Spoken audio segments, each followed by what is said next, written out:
What is happening out there, rotoscouts baseball fans? Happy Friday, gang. Good afternoon. I accidentally just kicked Joker and he just bolted out from under the desk. If you just heard that calamity underneath me. Hopefully everything's going well for you guys. Late starting show, 4:30 in the afternoon. We have 14 games to get through today, and we are not going to waste any time. It's going to be hopefully a more efficient version. It's going to have to be a more efficient version of the typical show. But what I'm going to do is we'll start with a quick pitching board, jump to the Vegas board, and then right into the game by game. I'm not going to do the rehash of the pitching board breakdown and then do it again at the end of the show. I'll try and do the recap at the end of the show. But really, really monster pitching slate. Deep pitching slate. I mean, you've got options like Max Scherzer, Cam Schlittler, Drew Rasmussen has been rolling all down here, all the way this far down the board. You've got pitchers as good as Zach Gallen, Tanner Bybee against the White Sox and the Rockies, respectively. Several points knocked down from the very top end. You've got aces. You've got anything you could want. There's talent down this way. I mean, Walker Buehler hasn't had a good season, but it's in there somewhere. Aaron Savali can be good from time to time. There's also a lot of garbage down this way, a lot of targetable spots, but a really, really deep slate. Obviously, we're just firing away as much as possible with, in particular, those three guys, even against the Yanks with Hunter Brown. I think that adding Pivetta, Ryan, Matt Boyd, Brandon Woodruff in a tough matchup to that group is probably your absolute top tier. But this is like the top shelf part of the top tier. But that is a big and expensive upper group. Boyd at 94.88 going up against that middle of the road Cardinals team. Maybe kind of interesting, maybe kind of inexpensive relative to the guys that he's projected right around that he shares ceiling with. Woodruff is fantastic, just a little bit challenged by an excellent Mets lineup. So it's got him knocked down a couple picks. Castillo against the Rays. There's upside there, but it's obviously a high danger spot. He hasn't been quite as good as he's been in the past, but there's a lot of quality still there on any given slate. There are strikeouts in that Rays lineup. Bybee against the White Sox, Gallen against the Rockies look like excellent spots as far as getting a little bit of a discount on two guys that can compete with at least most of these guys up at the top of the board. It's fair to say that neither of those guys is Scooble, but either of those guys can equal a Chris Sanchez, a Hunter Brown start, Nick Pivetta, Joe Ryan. Seth Lugo's a fair option against that diminished Twins team, middle of the board pricing. Eddie Cabrera, same thing against the greatly diminished Braves team, is kind of interesting and on the board. Merrill Kelly's been tremendous all season, just facing a really challenging matchup against Philly, but an excellent option from the mid-range at 88-86. Wish he was a little bit cheaper, but works. Mention Rasmussen in Seattle. That's an interesting enough matchup, 77-79. He is cheap for the upside. We're limited on innings. Might not be able to chase the same ceiling that some of these guys can, but reasonable to consider him in the same range as these guys. Scherzer against the Dodgers. A little bit of downside for facing the Dodgers, sure, but it's Max Scherzer. Schlittler against the Astros. That's where I start getting into some of the up and down. I think Max is probably the end of your middle tier, and you've got a ton of options to work with in there. What we don't have is a crazy, crazy discounted option.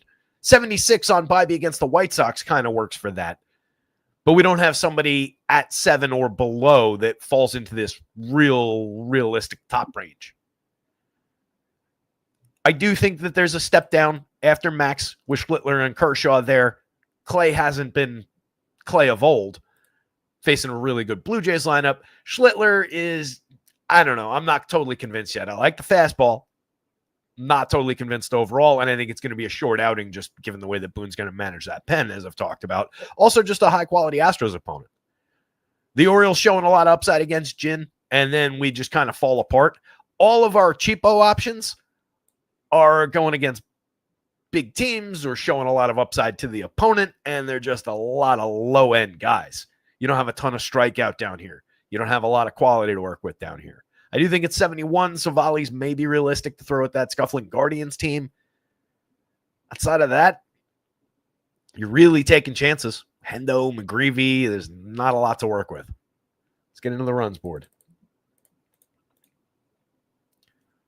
What's up, Anthony Taylor? Yeah, best pitching slate in total pitching board in quite a while. Yeah, it would be nice if these guys were broken up not all pitching on the same day and spread across some of these other slates. But yeah, between the 14 games, the 28 or technically 29 pitchers, if we're counting the opener, just having that many options obviously spreads it out. But this is just depth today. Love this first game. Both teams over 5. The Athletics against the Orioles. Athletics showing up in a big way in the home run model in all of the projections. They're going up against Tomo Sagano, and it's JT Ginn going for the A's again. And Baltimore looks, excuse me, Baltimore looks competitive for one of the top spots with the A's. I would say I'd rather get a little bit toward the A's in between, just between those two teams, given the upside for power hitting that the A's come with. Not that the Orioles don't hit home runs or can't hit home runs, but the A's give you a little bit more in that department. The Astros and the Yanks pretty even up in the low 4 range in Yankee Stadium. It's Hunter Brown against Cam Schlittler. As mentioned, I do think Schlittler's got a little bit of talent there. I do like that big fastball of his. He's given up 5 home runs in his 4 starts, which is a little bit concerning. He's also got issues with walks. He puts way too many guys on base via the walk, and I think we're limited to 5 innings. So I really don't see that much upside there. And Hunter Brown is spectacular and likely to keep the Yankees in check. Yanks having a problem scoring some runs lately in a lot of games. The Angels against the Tigers, they're facing Tarek Skubal. No real reason to consider Angels bats outside of maybe some outlier plays around some good players, but a sub-3 implied total, your lowest on the slate. Kyle Hendricks pushing a big total toward the Tigers at 4.78. Definitely a target spot for some bats against Hendo. Maybe they get lost in the mix of a lot of upside spots and we can get to some, Kerry Carpenter, Riley Green type shares, Spencer Torkelson type shares against a very gettable Kyle Hendricks, who pitches to a ton of contact and should push some offense in their direction. The Marlins, the Braves, Edward Cabrera against Bryce Elder. Definitely think we can consider some frisky Marlins bats at a 4.52 implied total against a super gettable Bryce Elder. And then the Braves, I'll always at least take a look at some of the better bats like Matt Olson in a one-off situation, Drake Baldwin, Sean Murphy combo at catcher. We saw the Braves score some runs yesterday, but it's not a great looking spot for them. You'd have to rely on the downside of Cabrera showing up, and he's been mostly good throughout the season. Guardians, White Sox, Tanner Bybee, it's Aaron Savali. As mentioned, maybe Savali if we're just going into the dumpster diving mode for some SP2 on DraftKings. Savali hasn't been good, but at least somewhat realistic, I think, against that Guardians team. 4.33 implied total, though. There are some runs available for Cleveland, of course. And then Bybee against the White Sox, 3.75 implied total for them. His output can be up and down. 4 earned runs in each of the last 2 games, 3 earned runs, a handful of earned runs in each start prior to that. Hasn't really had the strikeout stuff letely, but there is a lot of upside there, and he is facing the White Sox as a righty. Phillies at the Rangers, a sub-4 implied total for both of these teams. It's Christopher Sanchez against Merrill Kelly. Tremendous pitching matchup there. Hopefully both of those guys a little bit under the radar as compared to the Scubals of the world. I doubt that for Chris Sanchez, but maybe you can get that out of Merrill Kelly at a bit of a discount there. Love either one of those guys. 7-run total. 3.72 implied for the Philly side of it and 3.36 on the Rangers side of it. Excellent spot for pitching. There are playable bats on both sides of that game. We'll get into it, but love the arms in that one. Kodai Senga, I think, is a little bit targetable with some Brewers bats. They've just been rolling, winning baseball games in various ways. Not the best DFS team overall, but they can be productive. They've got some interesting bats. A lot of guys who are good at a lot of things, but not great at any one thing on that team. But a very playable squad going up against a gettable pitcher like Senga. On the right day, Senga can find his strikeout stuff and put up some good innings, but the right day has been a little bit few and far between. Mets against Brandon Woodruff. Don't love the spot for the Mets. 3.75 implied total for them. I like the spot for Woodruff. I think he's excellent. He's gone 6 in each of his last 3 outings. He's had decent strikeout days, keeping runs mostly in check, but it's a really good Mets lineup on a really deep slate. Not totally sure how much Woodruff we really need to get to today, but he's very much available to put up a good score. Royals in the Twins, and if you can get him lower owned, by the way, that does enhance the appeal. The Royals with Seth Lugo on the mound, going up against the Twins with answering back with Joe Ryan. Ryan looks excellent against even a low strikeout Royals squad. And then coming back the other way, this 4.54 implied total for the Twins kind of stands out against Lugo, who is a capable guy. I don't really buy that total, and I'm not really, I kind of, if that keeps Seth Lugo a little underowned, I'm willing to consider that as just a mid-range type pitcher. He's not a big strikeout option, but he's very good most of the time at pitching deep into ball games, keeping runs off the board. He's an effective, like, major league third starter type guy. So I really don't see that total. Matthew Boyd for the Cubs going up against Michael McGreevy. Boyd definitely in play, keeping the Cardinals under 4.366 implied total. Cubbies pulling a 4.43 implied against McGreevy. Definitely some upside there. He has kept home run balls in the park. He's given up just 3 home runs in his 6 starts, his 39 innings this year. So hasn't been bad as far as power, but not a big upside starter either as far as considering him on the mound. And that's just an excellent Cub squad. So it doesn't feel like a good spot for McGreevy. The Rays with Drew Rasmussen, kind of interesting. On the other side, it's Luis Castillo, kind of interesting answering back. 7-run total in this game as well. 3.39, 3.40 implied total for the Rays. 3.68 implied total for that excellent Mariners lineup. Between the two, I would rather take some Mariners bats and try and get to Drew Rasmussen than taking Rays bats and getting to a arguably underperforming and looking worse version of Luis Castillo. But that seems like a stay away spot for bats as well out in Seattle. I think we can just consider the arms there. Here and there, spots of bats, if you're getting building 150 lineups, then sure, you'll have a little bit of each of those teams, but not a priority. Austin Gomber on the mound, speaking of non-priorities, going up against the Diamondbacks with Zach Gallen. Gallen very much in play going up against that Rockies lineup on the road. Always a target, 3.58 or 3.60 implied total for the Rocks, and a 5.53 implied total on the other side for this diminished Diamondbacks team. Still a lot of interesting and talented bats in that lineup. They've gotten more affordable with the trades out of town of Naylor and Suarez and so on. So really interesting squad to consider with the highest total on the board going up against the super gettable Austin Gomber. And then the final 3 games, it's the Red Sox against the Padres, Walker Buehler against Nick Pivetta. Pivetta, dynamite option, just a tough Red Sox team on the other side, but only an 8-run total overall, 3.53 implied for the Red Sox, puts Pivetta up near the top of the board.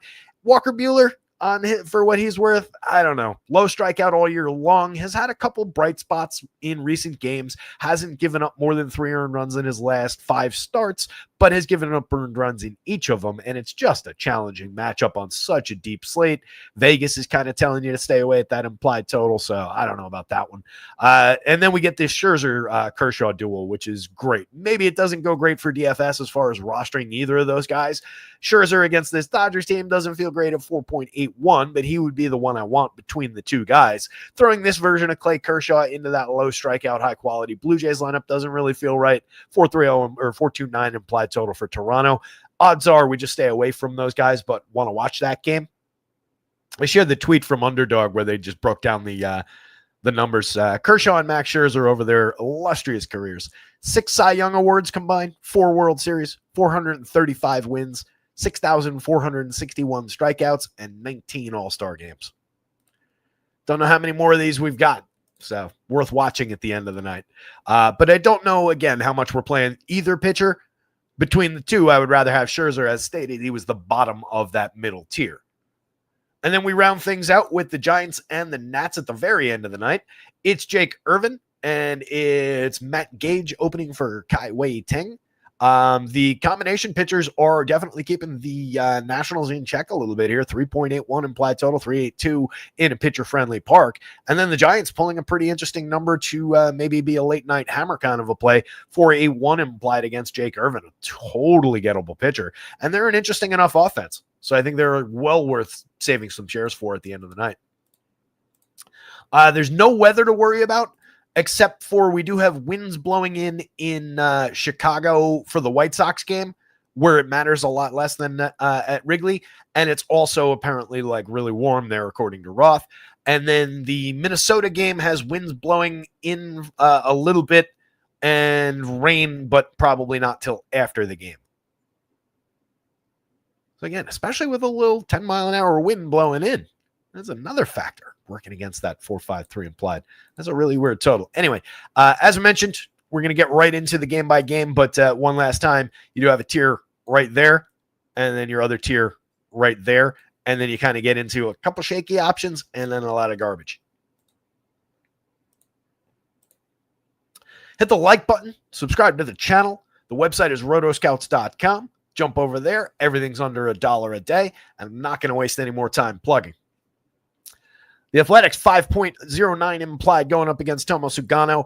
Sugano pitching to a 15.5% strikeout, 4.42 ERA, 4.62 xFIP, giving up plenty of premium contact and power. Super targetable. On the other side, JT Jin does have a 24.1% strikeout rate. Pretty good swinging strike and CSW numbers. Pitching to a 4.28 ERA, but a 3.49 xFIP. The big concern there would be all the premium contact that he's given up and this 5 implied total for the Orioles. I would lean away from JT Jin, but maybe if you're looking at that very bottom of the board into the dumpster at 63, maybe he plays up a little bit just among pitchers in that range. So he's more on the board for me than Sugano is.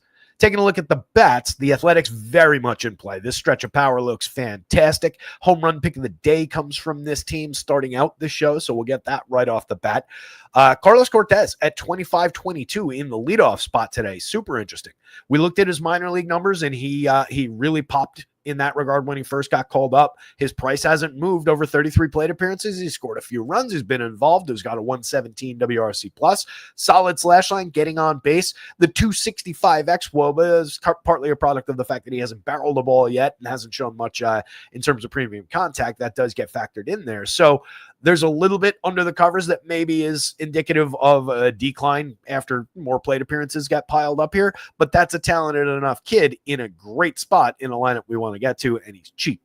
Brent Rooker almost became the home run pick of the day at 14.85. I just felt like maybe he'd be a little bit popular, a little bit obvious. 23 homers for him, 23 homers for Kurtz. Langoliers up to 22 home runs. Ridiculous stretch of power there. Every one of those guys is well above the magic number, several points above the magic number in the home run model today. Love the upside for one of those guys to homer and all three of those guys to have decent games here. And then we get to Tyler Soderstrom at just 43.29, and we let you know that he is the home run pick of the day. I wanted to go to the least obvious, hopefully lower owned out of all these guys. I'm sure he'll be popular. Giant slate, though I'm not nearly as worried about any kind of individual popularity. Soderstrom's up to 21 home runs at 206 ISO. He is right in line with that stretch of power bats. 12.7% barrel, 48.7% hard hit for him. He's super interesting. Darrell Arnaiz, I wouldn't sleep on him. 10.3% barrel rate over his 32 plate appearances, limited number of batted ball events, pair of home runs so far, very solid slash line so far, 286 ISO, some decent expectations on him as well. 3,000, 2,600, very cheap at third base or shortstop. Interesting enough player for DFS.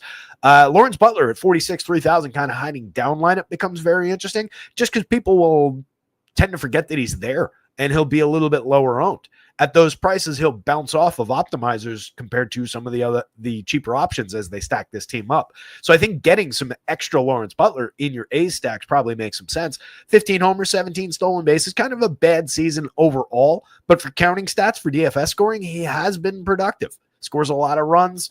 A lot of that comes from just being in the leadoff spot, of course, but he's a productive guy. He hits the ball very squarely. 8.9% barrel, 43.7% hard hit. Gio Urshela, not much of a bet, comes through from time to time. Luis Urias is much more interesting down the bottom of the lineup at 27-24. 8 home runs, just a 119 ISO. It hasn't been that productive of a nearly 300 plate appearances for Urias, but we've seen more upside from him. Overall, both those guys are very, very skippable down lineup. They're just cheap positional fillers. You can kind of see the difference between the two in the home run model there, though. Greg Allen in the lineup, but not available on DraftKings, just as a quick note about the bottom of this Orioles lineup. You also have Dylan Carlson kind of tucked in down there. He over 156 plate appearances. He's underperformed talent at 192, 237, 301. He's better than that, but he's not all that productive. He's not a special bat down there. You do have some very strong options up through this territory, though. Jackson Holiday starting things off at second base, 4,400, 31 on FanDuel with both middle infield positions, 14 home runs, 11 steals across 456 plate appearances, just a 94 WRC plus, but there's a lot to like, and he's made significant steps forward from last year where he looked like maybe he wasn't going to stick for a minute. Jordan Westberg at 5,000, 3,100 has 13 home runs in just 263 plate appearances. Solid premium contact numbers, a 203 ISO, 120 WRC plus. Gunnar at 54-35, underperforming his talent for the year overall, but those are good numbers just among everybody on the slate. A little bit underpriced for him for his talent, but I'd say correctly priced for the numbers he's put up this year. A 353 xWOBA underlying, a 125 WRC plus, still the best player on this team. Adley Rutschman at 41.28. back in our lives. 8 home runs in 314 plate appearances.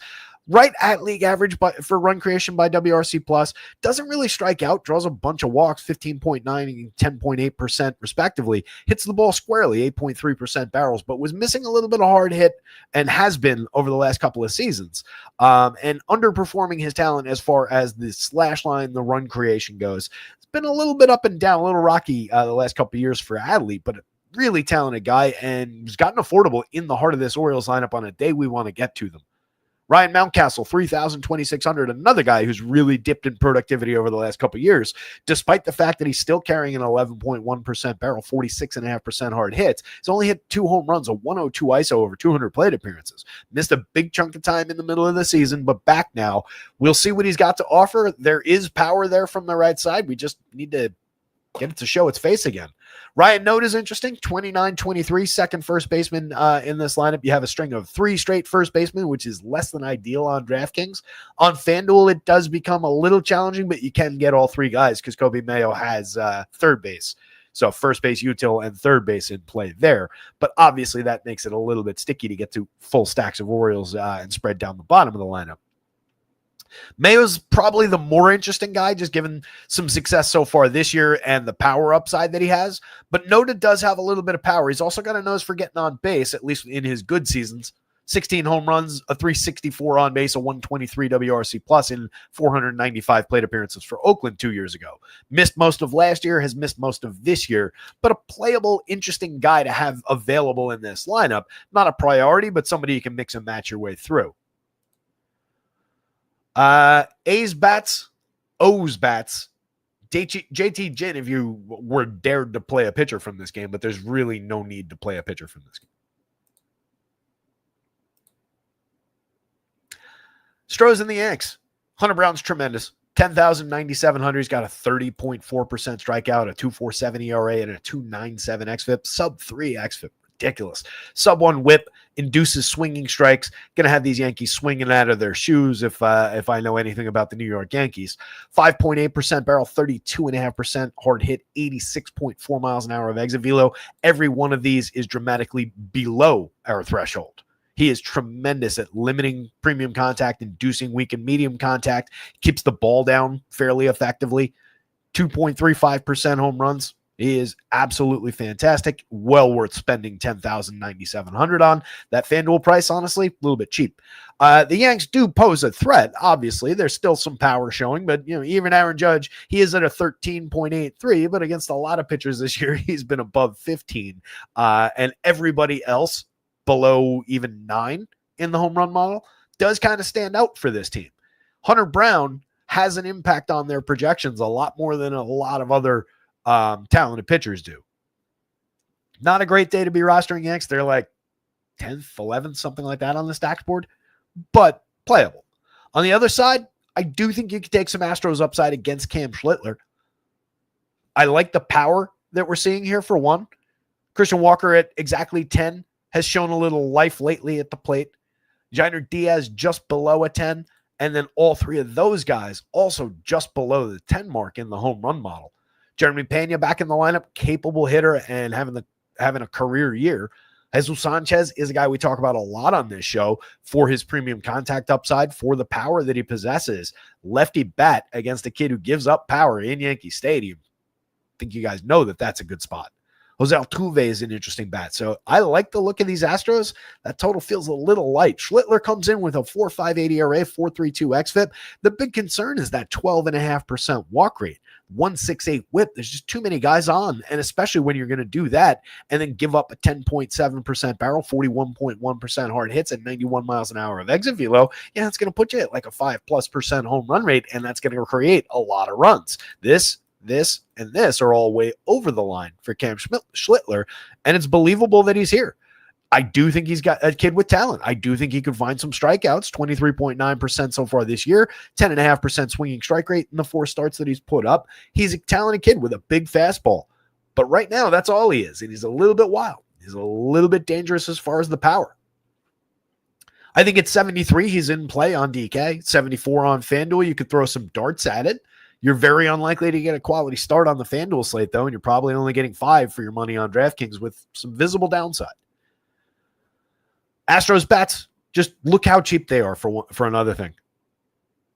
Only Jose Altuve is over 5,000, and only Jose Altuve is over 4,000. Jesus Sanchez comes in at exactly 4,000 on DraftKings. That is cheap. 31, 3,000, 3,200 for the top three hitters on FanDuel, but then everybody else below 3. They're oddly slightly more expensive on the FanDuel slate, even with those low prices, but that is a bargain any way you slice it. Pena at shortstop, slashing 324, 379, 494 this year with a 144 WRC plus 11 homers and 15 steals. Sanchez, 10 home runs and 363 plate appearances. The team went out and got him, and they're a sharp organization as far as hitting goes.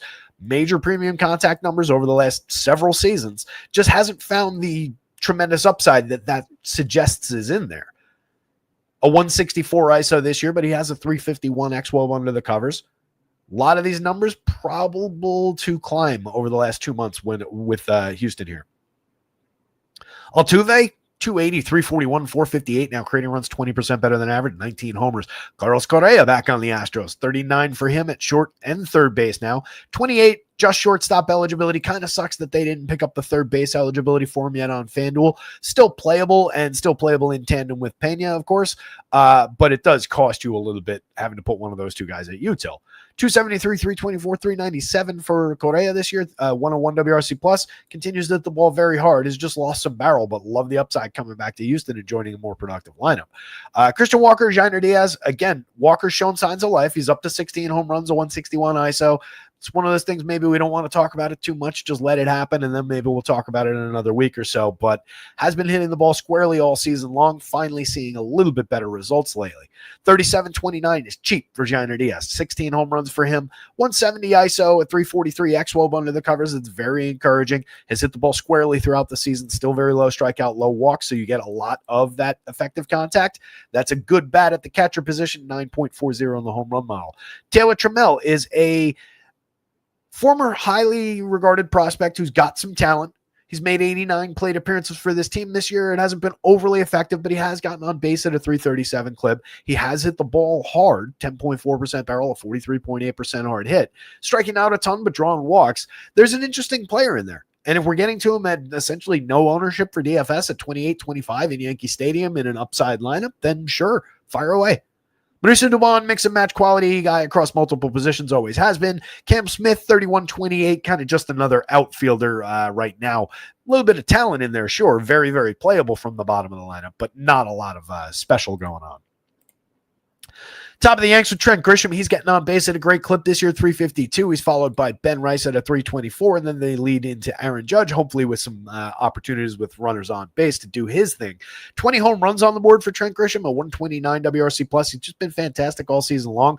Love getting the lefties in Yankee Stadium, but Hunter Brown, again, very limiting as far as allowing the premium contact. So it makes a dent on Grisham. It makes a dent on Rice. Same thing with Belly and Jazz, a couple spots further down below Judge. Judge kind of stands alone, 65-43, difficult to suppress in anyway. 339, 446, 702 this year, a 203 WRC plus, 37 home runs. Needs to get it going, coming back off the IL after that short break with the elbow. Hopefully we'll get him back in the outfield and we don't have to worry about it. No Giancarlo Stanton again in the Yankees lineup. They're challenged to have him out there when Judge has to DH because nobody wants to have Giancarlo Stanton in the outfield. That said, we talked about it in their road series that they just flat said they weren't going to play Stanton at all. They did say that they're going to play him in Yankee Stadium in the outfield if necessary. So we might see him over the next couple days. We'll almost certainly see him pinch hit here, but that's not something we're really fishing for on such a large slate. Playing a guy who may or may not get into a game is not really what you want to be doing. Cody Bellinger, Jazz Chisholm, tremendous options, but very high priced at $55.52 on DraftKings, $3,500 a piece on FanDuel. 20 home runs for Jazz, 10 stolen bases, 19 and 14 for Belly, 126 and 123 WRC pluses respectively. Both those guys are excellent options anyway you slice it. I actually read the numbers the wrong way around. It was Belly on top and then Jazz. Either way, Jason Dominguez at 36, 3,000 has 9 homers, 19 steals, a 104 WRC plus, doing a lot of positive things, hitting the ball hard, drawing a bunch of walks. Still strikes out a little bit more than you'd like him to, but it's not in a problematic way. Worst left fielder I think I've ever seen, but capable bat. Anthony Volpe at 39, 3,000, at least for DFS. has scored and driven in a lot of runs, has hit 17 homers, has stolen 15 bags. It's just everything baseball-wise about it kind of sucks. But he's a very playable, fairly priced DFS option for what we need him to do. Ryan McMahon is a similar type guy. 16 home runs, a solid on base at 322 out of him. He's a 3-2 outcomes kind of player, draws a ton of walks, but strikes out a lot, has a fair amount of power, 12.2% barrels, 49.2% hard hit from the left side. And then Austin Wells at just 32 on DraftKings, where you have to play the catcher spot. I love that option. 15 home runs on the board, 9.5% barrel, 45.7% hard hit. But as with everybody on the Yankees that I just went through, whether I said I love the option or not, they're playing against Hunter Brown today. So that takes a lot away, especially from a guy like Austin Wells, who's really home run or bust. That's what you're playing him for. So not a great day to be dipping down to that spot overall. Hunter Brown, Astros bats, Cam Schlittler, Yankees bats. Actually, it's probably Yankees bats on top of Schlittler, just because I doubt this ceiling is there with him. Just because that's what Boone does anyway, and especially with young pitchers, especially when they can run up a pitch count and get into trouble with walks and everything. And then we've just got these high leverage arms in the bullpen, that rebuilt bullpen to lean on, up and down as they may have been over the last week or two. I do think that's going to be Boone's strategy to just 5 innings. Thank you very much, Cam. Go sit down. Angels, sub-3 implied total. Not a lot to talk about with their bats today outside of the idea that an affordable Mike Trout against anybody. Sure, you can grab some shares. Some of the right-handed power here like Taylor Ward, Joe Adele, sure, you can grab some shares. Those guys are showing a little bit of upside for home runs, but typically they're quite a bit higher. And there's a ton of strikeout available. 26.6% strikeout rate so far for this team. Going up against Tarek Skubal, the top projected pitcher for 11.6, 11,000, the presumptive Cy Young Award winner in the American League. Just dominant. 2.18 ERA, 2.35 exit, 34% strikeout against 3.6% walk. Don't overthink it. Run to play Tarek Skubal wherever you can afford him. Kyle Hendricks at 65, 68.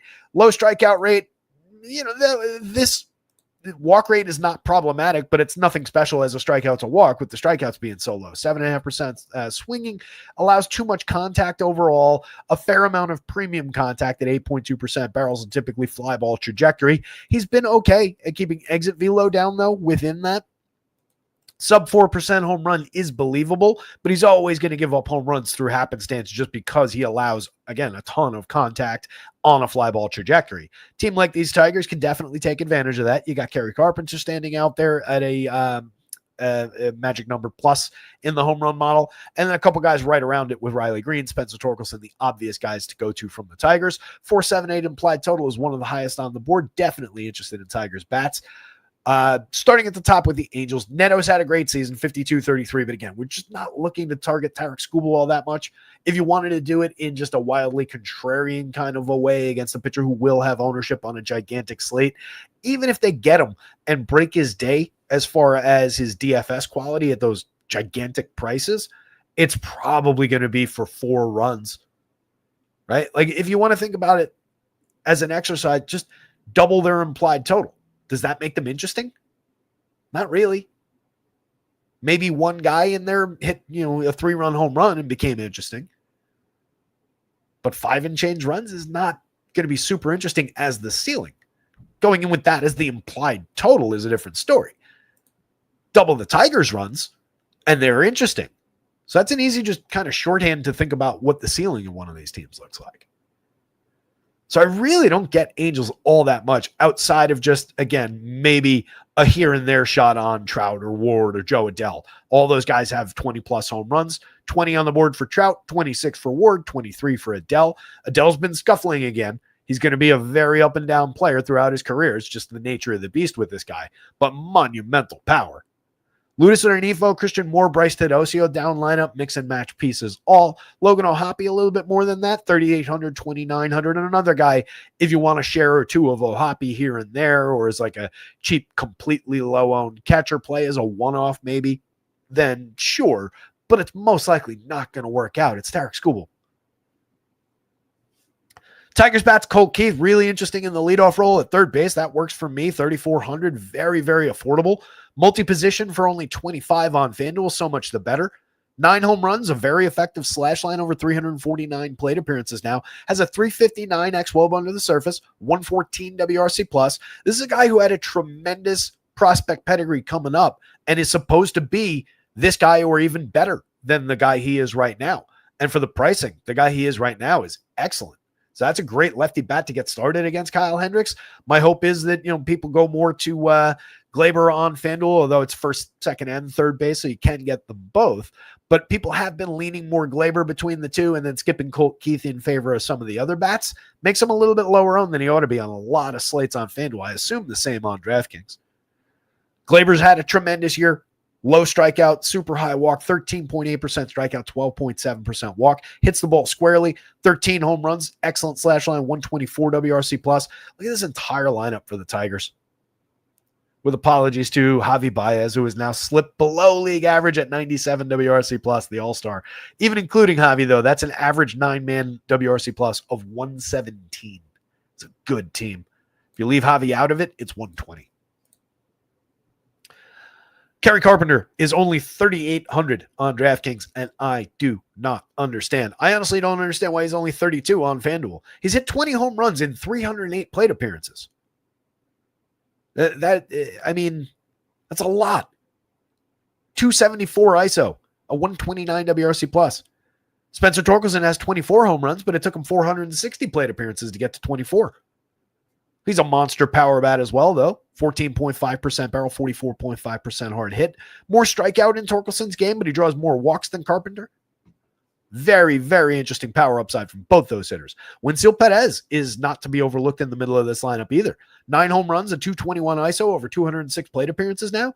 Guy we've seen some interesting plate appearances from over the last couple seasons. 39, 28. Definitely an upside option. Riley Green at 51-32 has 26 homers, a 236 ISO, 123 WRC plus. Pushed down the lineup a couple of spots. I would argue to have him up in Wensil's spot at least, or maybe you flip him Colt Keith down, Glaber up, and put him 2. But regardless, if he gets a little bit lower owned than he should be from that spot, fantastic. That's a great advantage. Dylan Dingler's hit the ball hard all year. 10 home runs, solid slash line, 105 WRC plus. McKinstry has been interesting.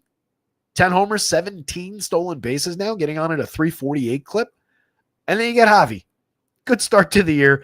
11 home runs, down to a 292 on base, a 97 WRC plus. Mix and match quality guy at the bottom with a little bit of any given slate upside. Scooble, Tigers bats.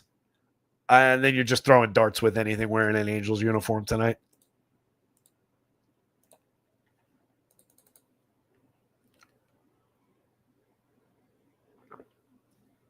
Okay, there you go, John. Thank you. John updating with Aaron Boone told reporters on Friday that Stanton's likely to start in right field on Saturday. Great news for me. I'll be able to see that live. Old Timers Day tomorrow, though. Looking forward to that. Carp Vientos and David Fry all badly underpriced. A lot of those guys, Carpenter's the shocking one because he's actually having a very, very good year. But Vientos has been there all season. David Fry's fairly underpriced all the time, at least considering the ceiling. The Marlins, really interesting. 4.52 implied total against Bryce Elder, who's pitched to a 6.03 ERA, but a 4.17 xFIP under the covers. So, there's a better pitcher than Elder might look like, kind of lurking in there. We did see him pop his head above ground a couple starts fairly recently, but overall been super gettable all season long. Low strikeout, fairly high walk, targetable enough as far as premium contact and power goes, but he does keep the ball to a 7.2 degree average launch angle.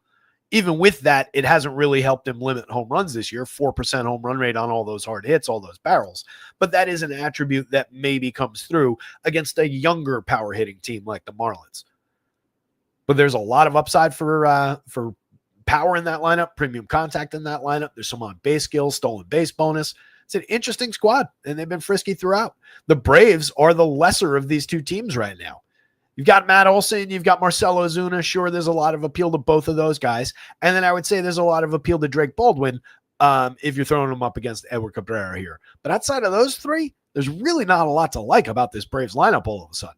4.07 implied total going up against a version of Cabrera that comes in over 100 innings this year, 19 starts with a 3.24 ERA, 3.64 xFIP, inducing a 12.1% swinging strike rate with a solid CSW, 24.8% strikeouts, and 8.2% walk. Little bit of premium contact, but another guy who keeps the ball down under a 10-degree average launch angle. 2.64% home runs for him this year is pretty believable. So I like the upside for him. 8,200, very playable on both sites. Kind of top end of that second tier of starters, very much in the mix. And there are some strikeouts lurking in this Braves lineup, even among their very good hitters. Top of the Marlins, Xavier Edwards always in play, especially when you're going to this team. Very important to the correlated scoring upside, and adds a little bit of stolen base bonus. 299, 361, 369. He's an on-base machine when he's going right. Very good hit tool. Very light contact, though. So keep that in mind. You're not getting individual production outside of, if he rockets one down the line and uses his speed to get a triple, then sure, you've gotten some individual production out of it. But by and large, you're looking for singles, stolen bases, and some correlated scoring. 106 WRC plus, been getting that done this year. 56-37 for Kyle Stowers and all his power upside. 8.52 in the home run model, because there is a little bit in there for Elder as far as attributes that would shave down some home run number. Stowers, though, been tremendous all season. 25 home runs, a 266 ISO on the board. Agustin Ramirez for 41-32 has 17 homers, a 214 ISO. Heriberto Hernandez is very cheap for how good he's been so far. 2,800 on DraftKings, 2,600 on FanDuel. I would argue has shown us that he's more than just another outfielder, over 131 plate appearances.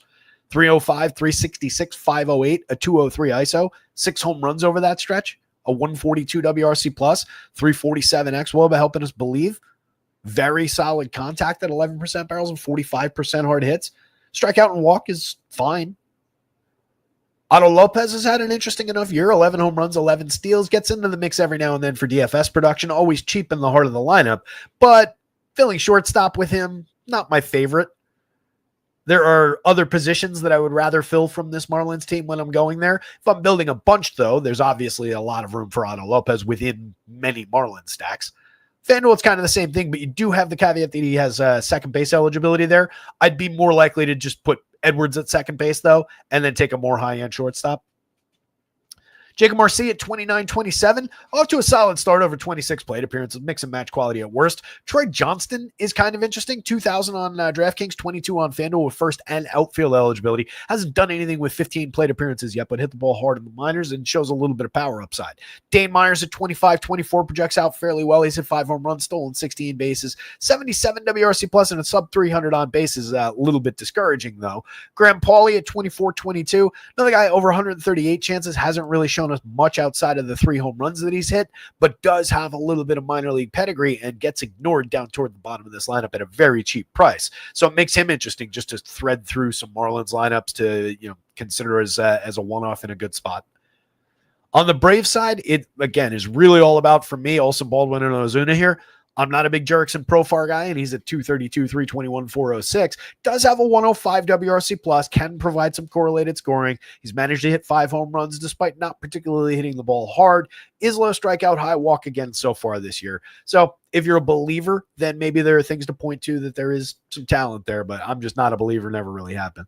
Matty Olson at 54-34, 18 home runs, still hitting the ball really, really hard, just not seeing a ton of results for it, and just off the pace from what we would expect from this power bat. He's still getting on base at a 360 clip. His created runs 27% better than average by WRC plus, so I don't want to over-exaggerate the situation, but he should be in the 25-plus home run range with a 220-something ISO right now. So we've definitely gotten less power output than we should have from Matt Olson.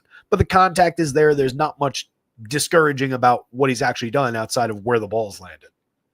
Drake Baldwin at 41-27, 13 home runs in just 281 plate appearances, becoming a tremendous option at the catcher position. Marcell Ozuna at just 38, 3,000 again, 16 home runs, just a 168 ISO this year, but still a 375 xWOBA, gets on base like crazy, 121 WRC plus. And then we just really hit the skids with this lineup. Michael Harrison and an underperforming Ozzie Albies, both those guys tragic this year, 70 and 78 WRC plus speak for themselves.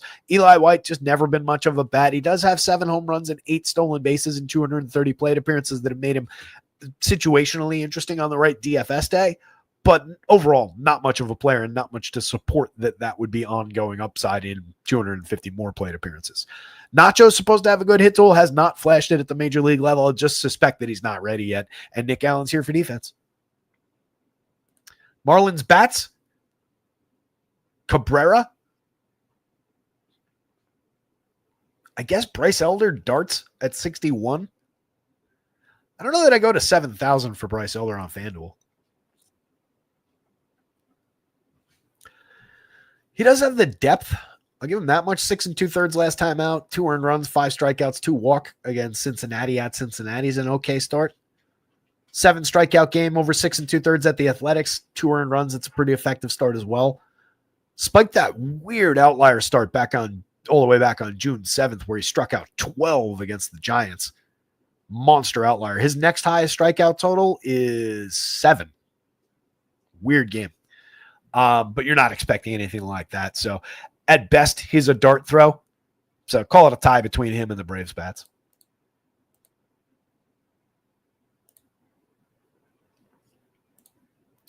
Guardians and the White Sox. Tanner Bybee, as mentioned, kind of hit a bit of a wall over his last handful of starts. He's pitched to a 4.51 ERA on the season, a 4.09 xFIP. Oh, that's weird. Why is that number different?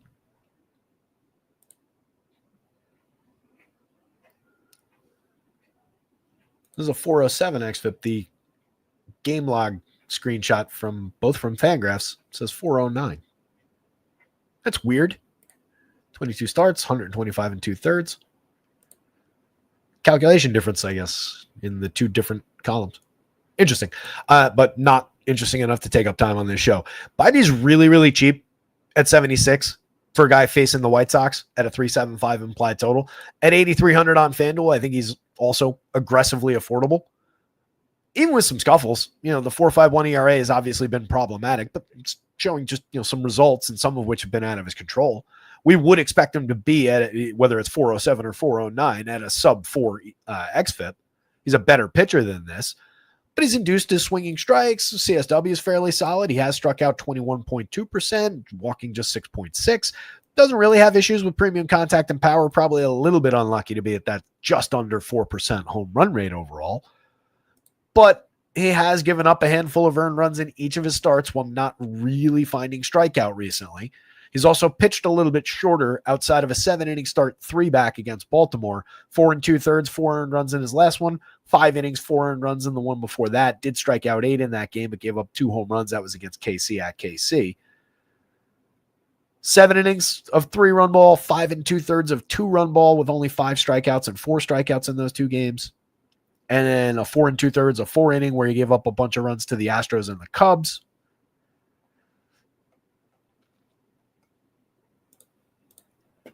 Just hasn't really shown monster upside this year. Last year, 26.3% strikeouts on 12.2% swinging. So he has lost a little bit of swinging strike. Significant dip in actual strikeout rate. Oddly, Stuff Plus is looking better for the full arsenal this year than it did last year with all of that. He's lost a little bit around home run, a little bit of premium contact as well. But the good version of Bybee against the White Sox, especially at these prices, it's gotta still be in there somewhere. There's nothing about this output that would suggest that guy's not still in there, just having a bumpy season. Savali at 71.75, 18.9% strikeout, a 3.99 ERA, a 4.82 xFIP. Doesn't really induce all that many swinging strikes or throw that many strikes. There's a lot of barrels on an extreme fly ball trajectory. I would say probably a little lucky to be at 3.38% home runs, but has been effective at limiting premium contact. Hard hits and exit velo are manageable at those numbers, manageable to very good, actually, as far as inducing weak and medium contact. Savali's been a lot better than we've seen him this season in the past, at least in spots and over extended stretches.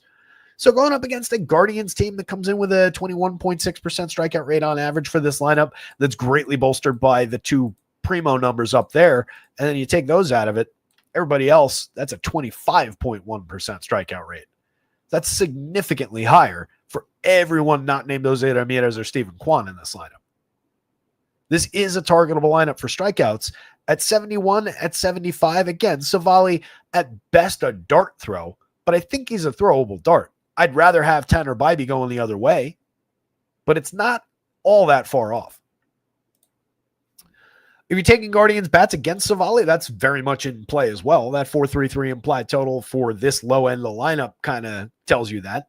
Stephen Kwan, very good hit tool, 284, 345, 399. That said, not a great season out of him.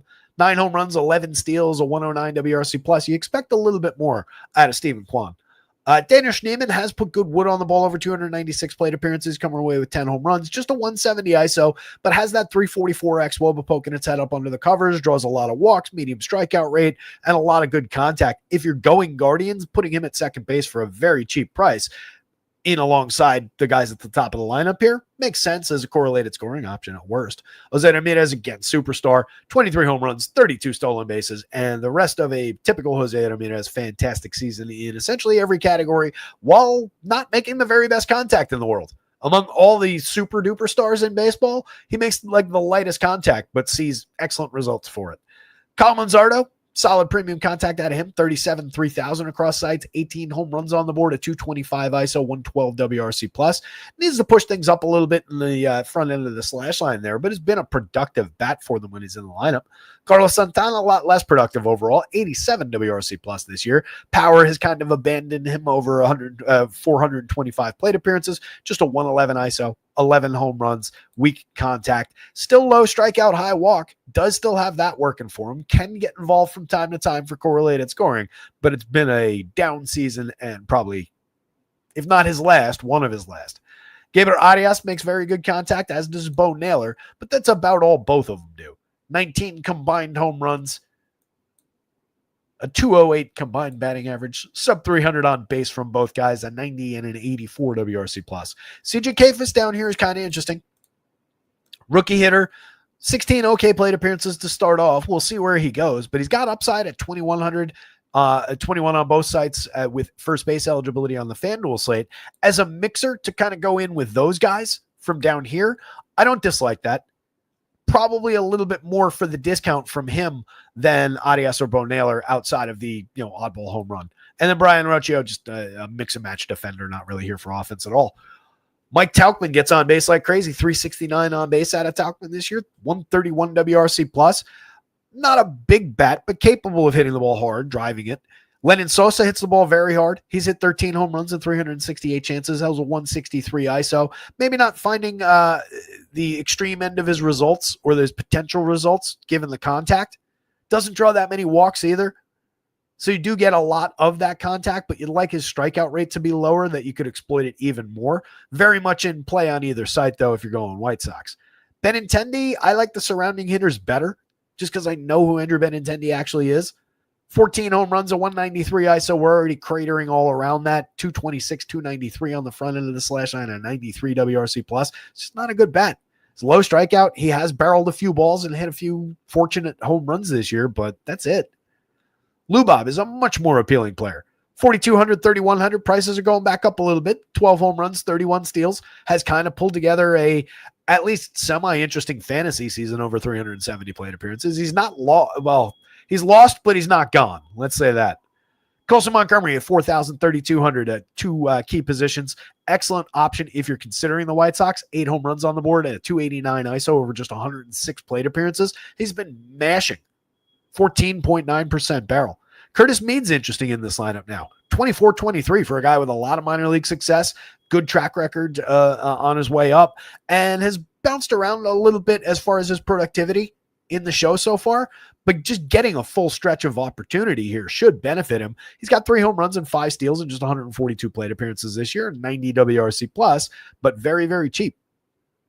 Kyle Teal fills catcher fairly effectively. Pair of home runs, solid slash line over 129 chances. Michael A. can hit the ball very hard for you at absolutely no ownership whatsoever against a version of Tanner Bybee that's given up a fair amount of premium contact this year. Michael A. is an interesting secret weapon down toward the bottom of the White Sox lineup at 2,300, 2,500. That said, bad season overall for him. 7 homers, 7 steals, and 236 chances is fine. A 192 ISO is exactly where we want him. But 215, 277, 407 with an 85 WRC plus. Not exactly ideal. Brooks Baldwin, mix and match caliber infielder. Cheap Tanner Bybee. Cheap Aaron Savali. Guardians bats, White Sox bats.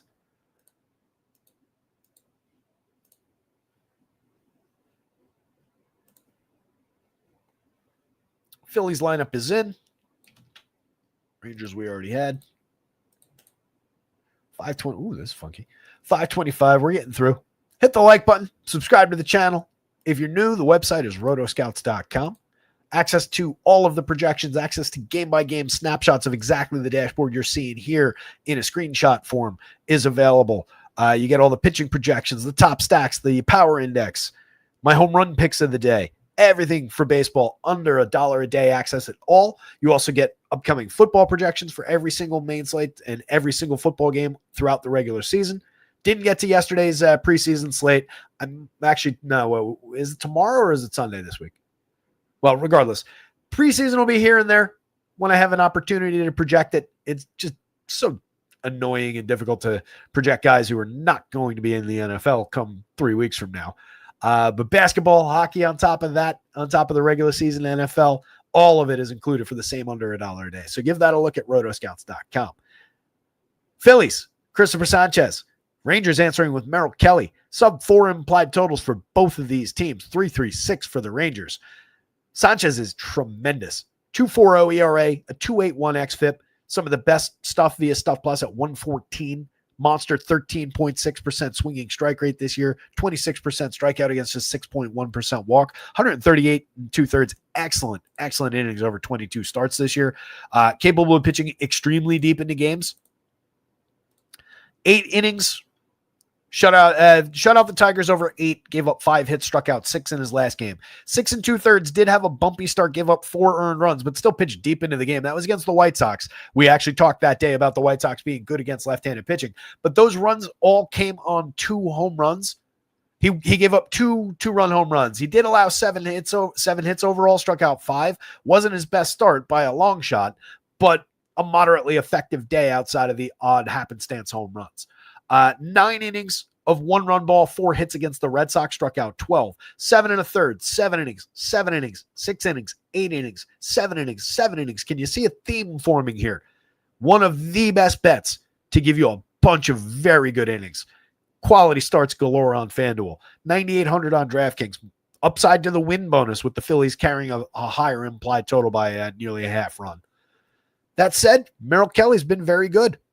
3.22 ERA, 3.59 xFIP, 23.7% strikeouts, just a 2.61% home run rate allowed on, I would say, medium quality of contact. He is over the line for exit velo and hard hit. That barrel rate is not unconcerning, but the average launch angle is okay. He's inducing a bunch of swinging strikes this year. He's keeping guys off base effectively. You could argue probably succeeding a little bit through BABIP and getting a little bit of support and help and a little bit of good fortune. But he's been getting away with it all year. 86-88 works as far as a price tag. There are strikeouts available for him in this excellent Phillies lineup. Just a still high danger spot, even with them below 4 implied runs. Would maybe consider some Phillies bats against. I would imagine they're going to be lower on than maybe they ought to be, or than at least they typically are. Kyle Schwarber's tremendous against anybody. You can see a 12.91 in the home run model. Could be a guy to exploit the 43.8% hard hit, the 90.7 miles an hour of exit velo, and bend that home run number a little bit. So I love starting things off with Schwarbs, one of the best 3 true outcomes guys in baseball and having one of his best seasons. Trey Turner at 56-36. Reasonably priced, having a great year, 11 homers, 25 stolen bases, a 112 WRC plus, solid slash line. Bryce Harper is a star, 53-37 with 17 homers, 10 stolen bases, and 379 plate appearances. Solid, but I would say maybe less spectacular than it ought to be slash line, but a 235 ISO, a 140 WRC plus. JT Realmuto is affordable at catcher, 3,800, 2,700. He's got an 8.6% barrel, 44.7% hard hits. Yeah, it's a mediocre slash line, 267, 319, 387, only 7 home runs and 6 stolen bases, a 96 WRC plus. But where you have to play the position, if you're going to the Phillies, that's a really interesting bat to buy. Nicky Castellanos at 42, Brandon Marsh at just 28 on DraftKings, 29 and 26 respectively on FanDuel. Similar slash lines overall. Marsh is getting on base a little bit more. Castellanos hitting for much more power. 164 ISO for Castellanos, 138 for Brandon Marsh, but via the on base, he's actually creating runs at a 107 clip, and Castellanos is at 102. Both playable guys at very different prices on DK, very similar prices on FanDuel. Between the two, I actually like Brandon Marsh a little bit better. Max Kepler from the left side has tons of power.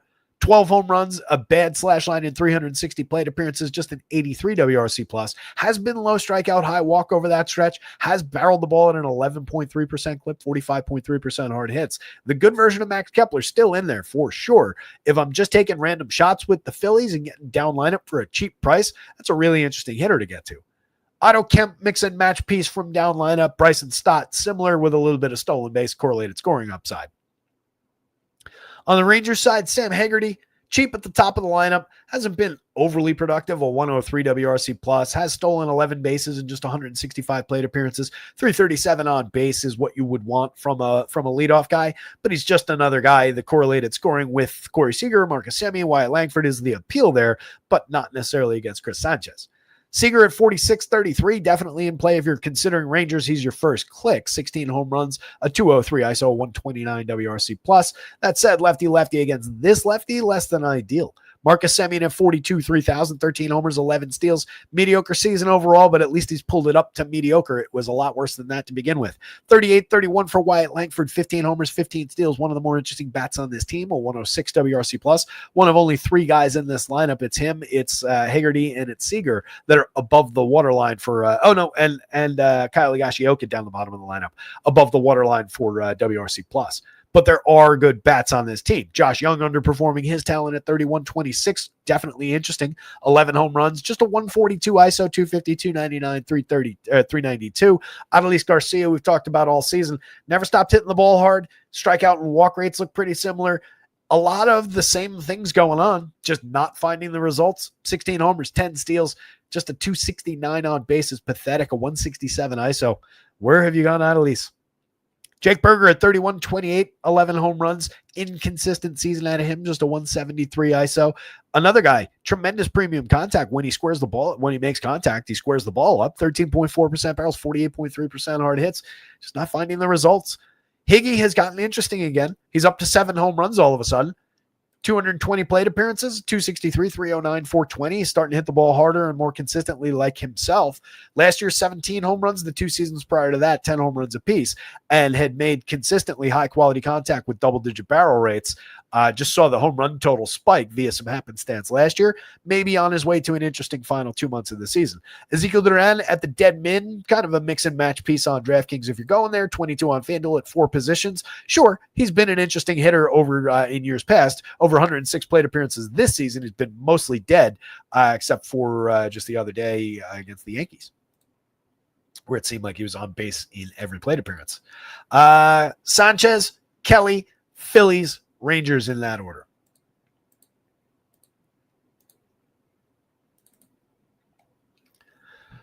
Mets, Brewers.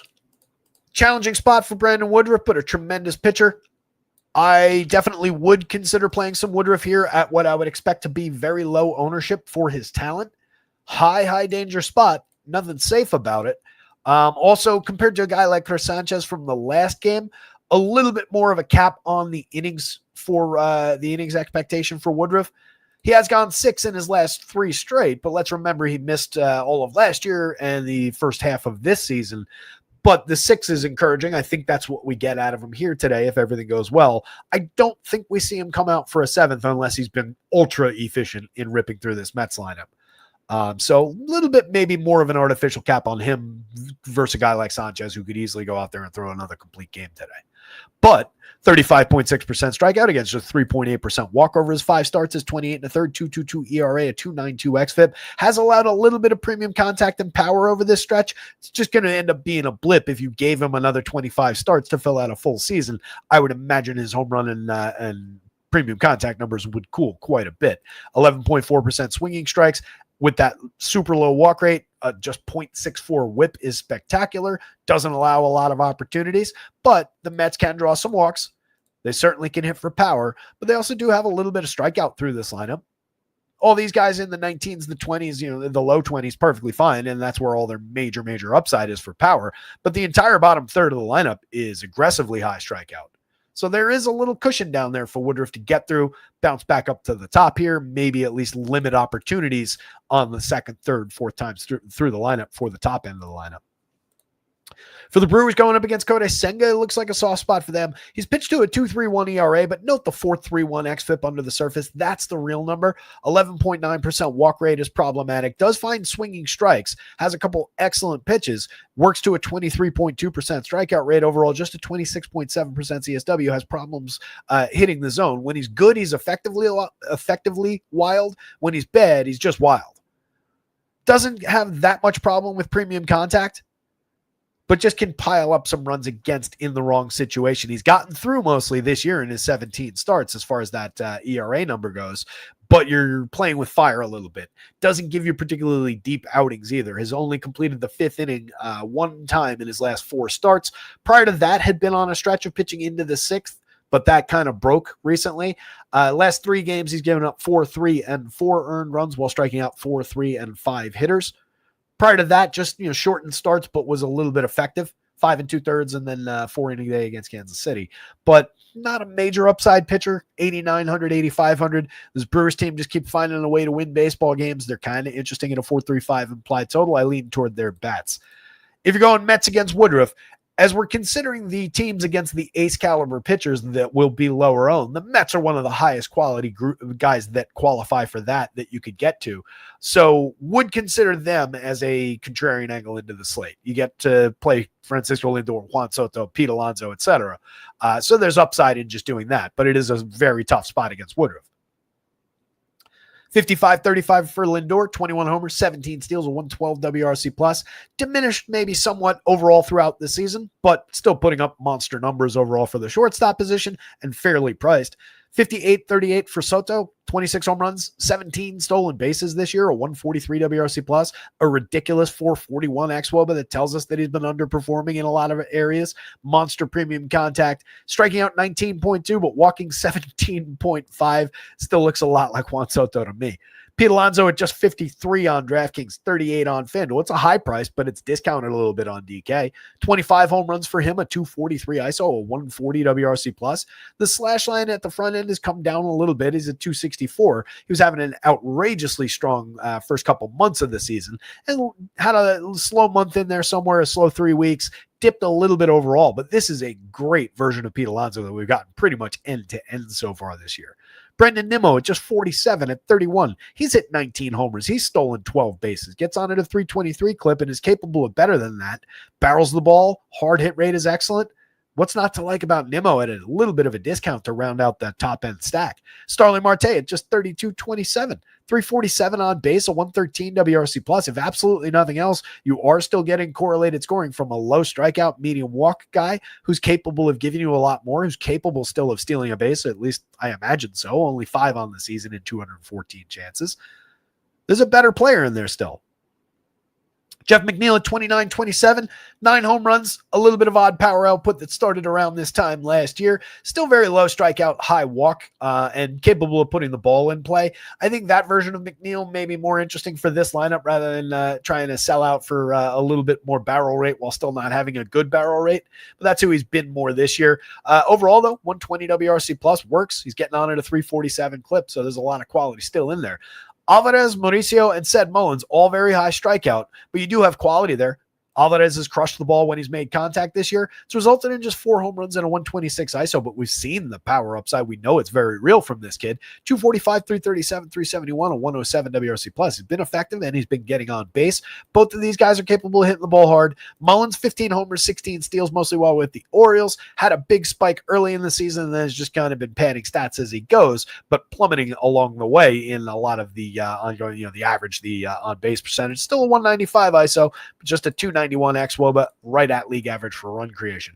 Mauricio, 104 WRC plus, kind of interesting as a mix and match option across multiple positions on FanDuel. Probably less appealing as just a third baseman on DraftKings for 3,000. If we're going to that kind of a play, I'd rather it would be Brett Beatty in that situation from the Mets, but it's not. Sal Frelick at the top of the Brewers lineup's interesting. He gets on base like crazy. 356 on base, creates runs, correlated scoring. He is a part of the machine that helps the Brewers win baseball games. Just a good correlated scoring guy with low strikeout rate, medium low walk rate, a lot of balls in play, and some speed. William Contreras, Solid hard hit rate this year, just 9 home runs, just a 115 ISO. But another guy gets on base effectively, moves base runners along, part of the run creation machine. Isaac Collins, over 303 plate appearances, now slashing 292, 392, 436 with a 138 WRC plus. That's a solid sample now of him putting up pretty decent numbers via the hit tool and that walk rate, just being able to get on base. So he's not uninteresting at these low prices. The sites have not noticed, especially where he's got second base on FanDuel for 2,800. That's an asset in this lineup.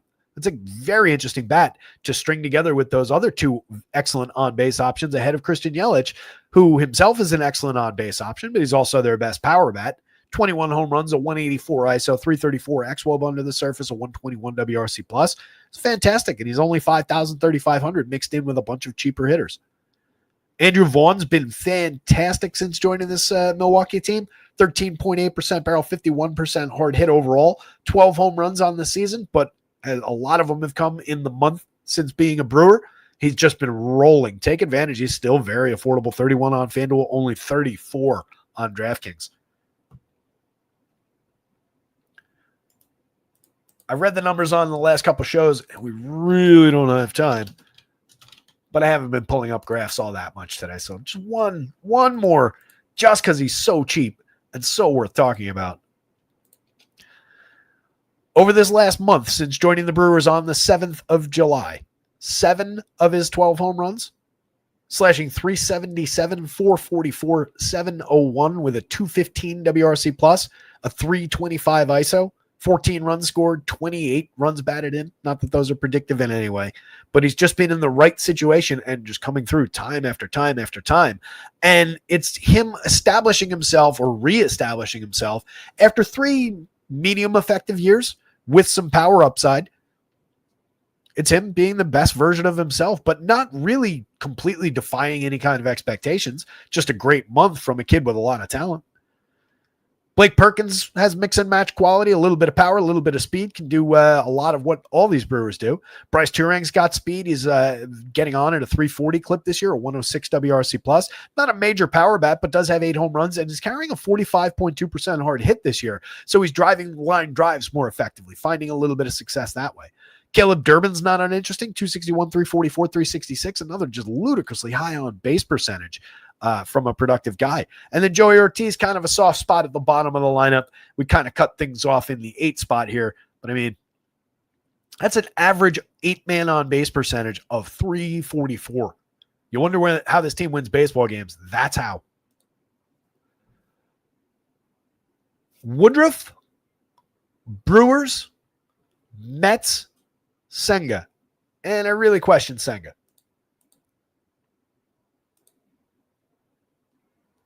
Royals and the Twins. As mentioned, this total feels a little high. For this knockdown version of the Twins, Alan Roden, Matt Wallner, Ryan Jeffers, Cody Clemens, Luke Keeschel, I know some of those guys are potentially good players. Some of those guys have shown power throughout the year, but that's a gettable lineup.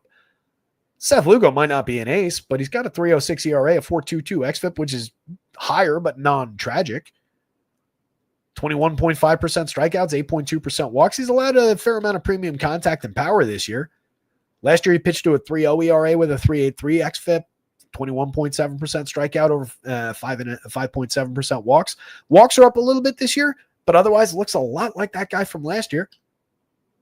Allowed a few more home runs this year, but those are kind of incidental. 83, 86. I think Seth Lugo potentially underappreciated in this spot. I think he's very playable. That said, you would probably play Twins bats against him in other spots. There's enough upside there, and that total suggests that they've got more to give than maybe I'm seeing and the model's seeing. Joe Ryan at 91 at 10-2 on FanDuel. The only real problem here is the low strikeout rate from these Royals, but Joe Ryan's more than good enough to go find some Ks. 12.1% swinging this year, a 28.3% strikeout rate overall against just 5% walks, 2.83 ERA, does have a 3.55 xFIP, but again, that's higher and notably higher, but this is still an excellent number overall. This one for Seth Lugo, like I said, it's non-tragic, but a 4+ run number is not what you want for one of your higher end pitchers. So that is a bad number, but it's not like it's 5 and change. It's not like it's completely terrible. But undoubtedly, Joe Ryan, the better of these two options, 28.3% Ks. He's also allowed a little bit of premium contact this year. Hasn't killed him on the home run number, but it's something to watch. Fly ball pitcher that does allow a lot of barrel, a little bit of hard hit and exit velo in there. Some of these Royals could take advantage, but it's one of the better matchups as far as opposing power. Yastrzemski at 35.27. Solid option to lead off for this team. Move Jonathan India out of that spot finally. 328 on base. Lefty bat with a little bit of thump in it. Just a 99 WRC plus, but we've seen Yaz be better than this. Bobby Witt is very interesting. 6,300 on any given slate, but challenged by Joe Ryan here. 16 homers, 30 steals, a 344 on base, 124 WRC plus. Vinny is a tremendous option. Anytime you're going to the Royals, you definitely want to include him. 42.28 across sites. 19 homers. It's turned into one of his best seasons. 106 WRC plus. Michael Garcia at 47,300 has 11 homers and 20 steals. Very interesting player. Is tremendous slash line all year at 298, 356, 469. He's created runs all season long. Hits the ball pretty squarely. Doesn't strike out. Draws a bunch of walks. Super interesting at third. Mix and even more upside than that with second base and outfield added on FanDuel. 43.29 for Sal. He's got 20 home runs now. He's finally fulfilling the potential of all that premium contact that he makes. I say finally because it was a long haul to get there and turn this season around. Still just a 295 on base, 101 WRC plus, or points to quibble with, but he's over a 200 ISO, a 366 xWOBA, a monster premium contact. Still Sal Perez, and fairly priced across both sides, so affordably priced, I'd say, on both.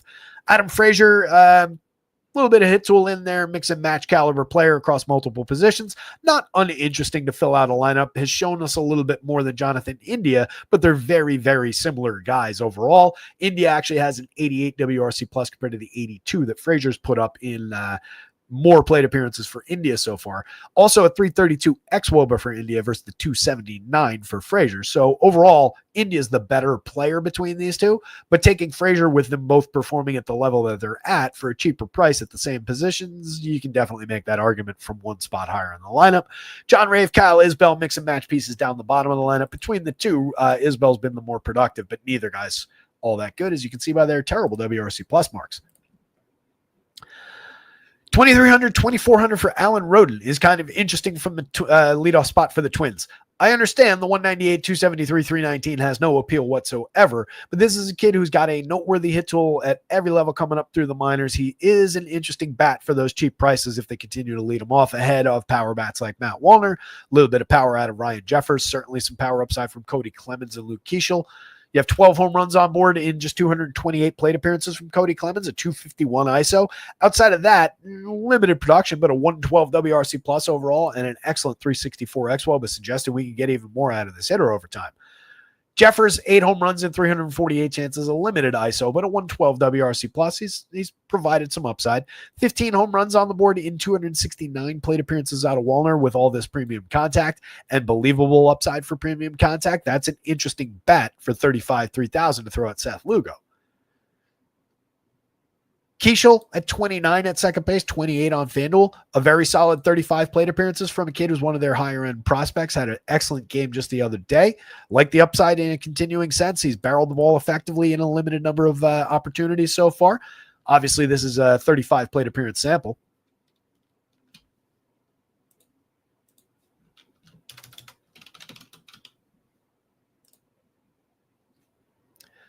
In 464 plate appearances across the minors last year, went from high A to double A, hit 15 home runs, stole 23 bases, 303, 420, 483, created runs 57% better than average. Played most of this season, 118 plate appearances at AAA, and is in the show now. He's only 22, so we might be a little bit underdeveloped, but there's a ton of talent there, and the Twins are just going to let him have a chance to succeed here. Royce Lewis at 32-27, just 5 home runs, a disappointing 222 plate appearances out of him. We know he can be a lot better than that and go on tears. He does have a 9.2% barrel, 44.3% hard hit. It's not striking out, 14% strikeouts against 7.7% walks, so you're getting frequency of contact, just not finding the results for it like he ought to be. But that's an interesting hitter if you're already stacking this team. Brooks Lee, multi-position, 27-26, mix and match guy. He's got 11 home runs, but just a 130 ISO. Situational power maybe, but not true power upside. Edward Willian has hit the ball hard. Hasn't seen any good results for it over 119 plate appearances, but very capable guy. Strikes out way too much, but capable when he actually makes contact. Very, very cheap at second base. But between the two, I'd rather have Luke Keeschel. Mickey Gasper, another second base option. Dead min price on DraftKings. 21 with multi-position, including catcher on FanDuel.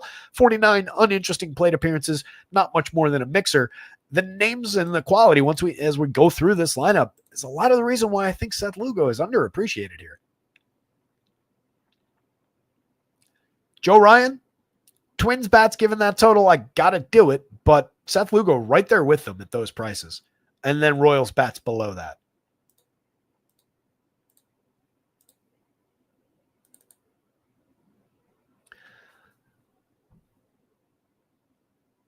Larry's got Luke on 3 of 3 dynasty teams. There you go.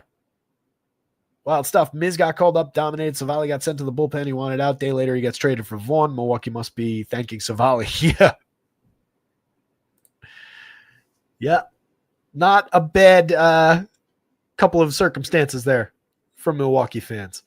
443 implied total for the Cubbies. 366 for the Cards. Cubs lineup is finally in.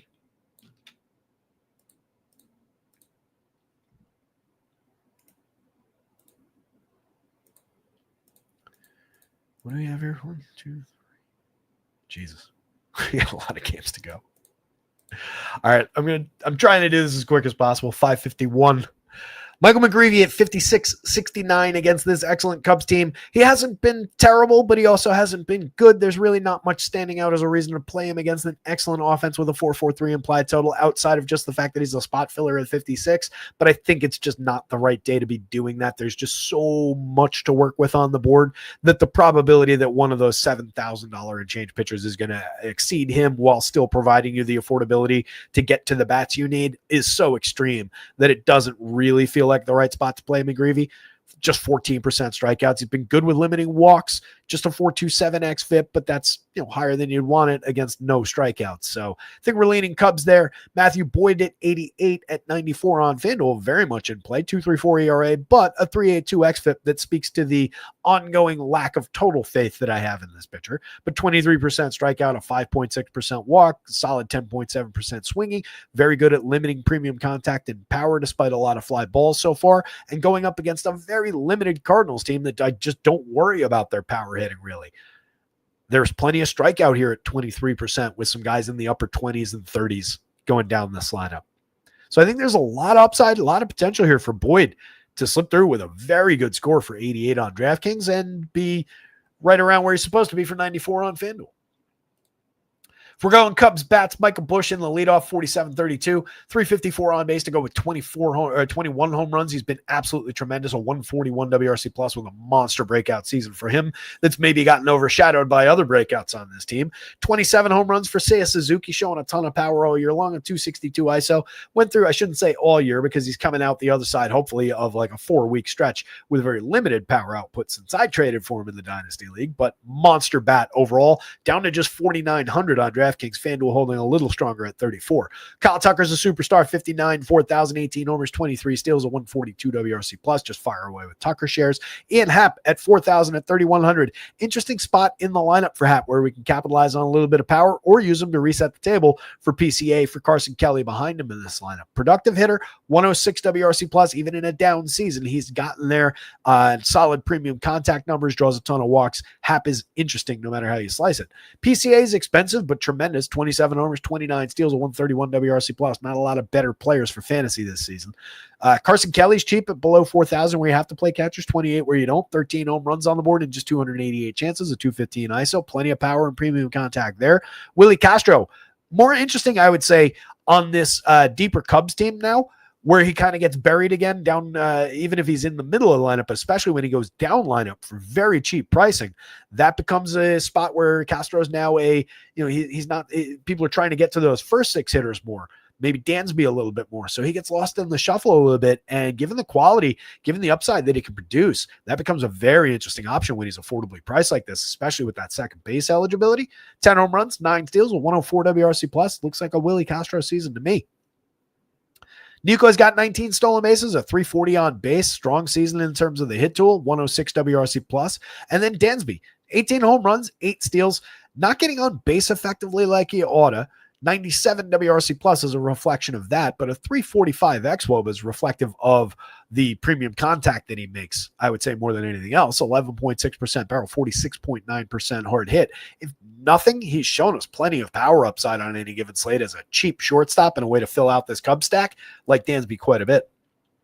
Brendan Donovan for 42 for 29 with multi-position on FanDuel, having a great year. Solid slash line, 115 WRC plus. Ivan Herrera, a full-time outfielder on DraftKings, now still has that catcher eligibility on FanDuel. 10 home runs, a 175 ISO, 148 WRC plus. Been one of their best bats over his 258 chances this year. Wilson Contreras, 14.8% barrel and 48.8% hard hit. Still making tons of premium contact when he connects. 16 home runs, just a 193 ISO, medium kind of output. Not bad, but also not great. But he's not priced for great. 4,200. That works if you're going to this team. Alec Burleson at 38-28, 14 homers out of him, a 170 ISO, 119 WRC plus, another guy with a strong xWOBA under the surface. Interesting enough hitter if we're already going cards, not a reason to go to the cards. Mason Wynn, just another shortstop, 34-28, not even that really. 273, 25, 392, 104 WRC plus. He's fine, but not special.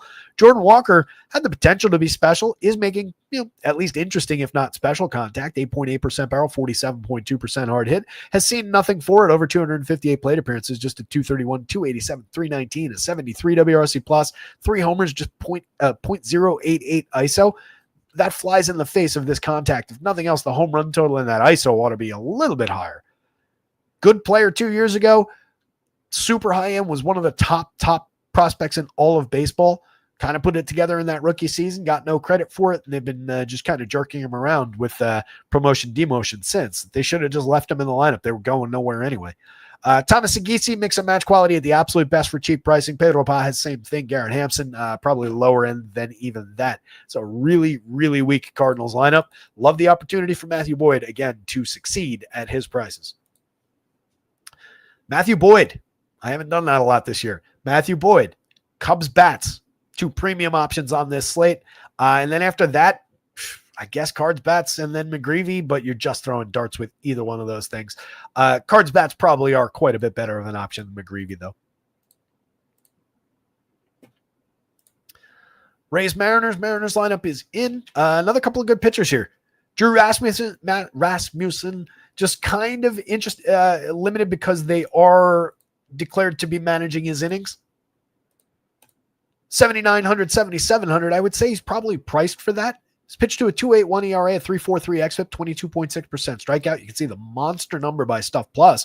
Excellent arsenal of pitches. Made a couple of limited starts in short outings right around the All-Star break. Came out, did go 5 1/3 in the last game. Shut out the Dodgers over 5 1/3, 4 hits, 6 strikeouts, no walk. 5 innings against the Yankees the start before that. Only 2 earned runs, 4 hits, but came out after 5 strikeouts, 2 walks in that one. 4-inning start, a pair of 2-inning starts, and a 3-inning start. That was where we hit some challenge in the depth there. I do think that we've got maybe upside to 6. If all goes efficiently, obviously, they did let him come out to start the 6th against the Dodgers.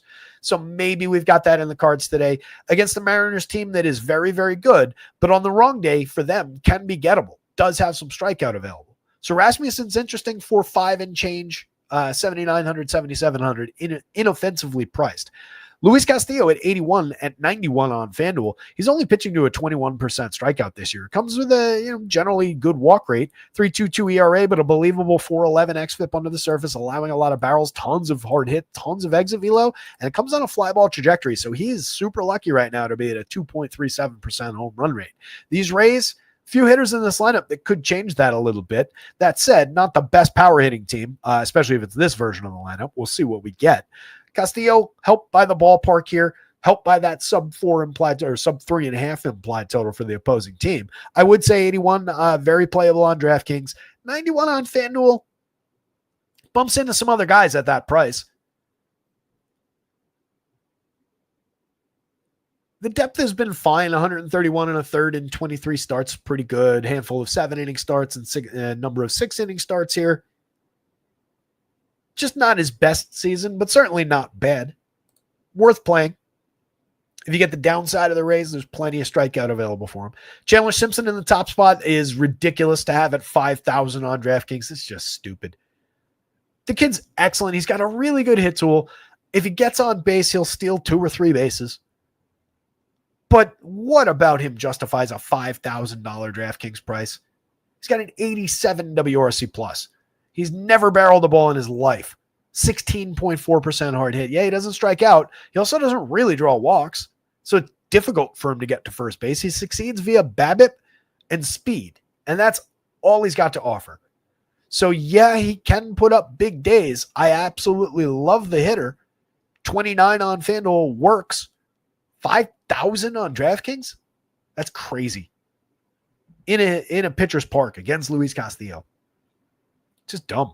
4,900 for Yandy Diaz, for example, is cheaper. He's got 20 home runs, a 122 WRC plus. So does the next guy, Brandon Lau, 20 home runs in fewer plate appearances, 121 WRC plus out of him. He's only 47. But sure, let's make Chandler Simpson 5,000. Junior Caminero, 54-35, most expensive player on the team, but he's got 30 home runs, a 256 ISO. He's just become one of the best power bats in baseball. Kid's monstrous.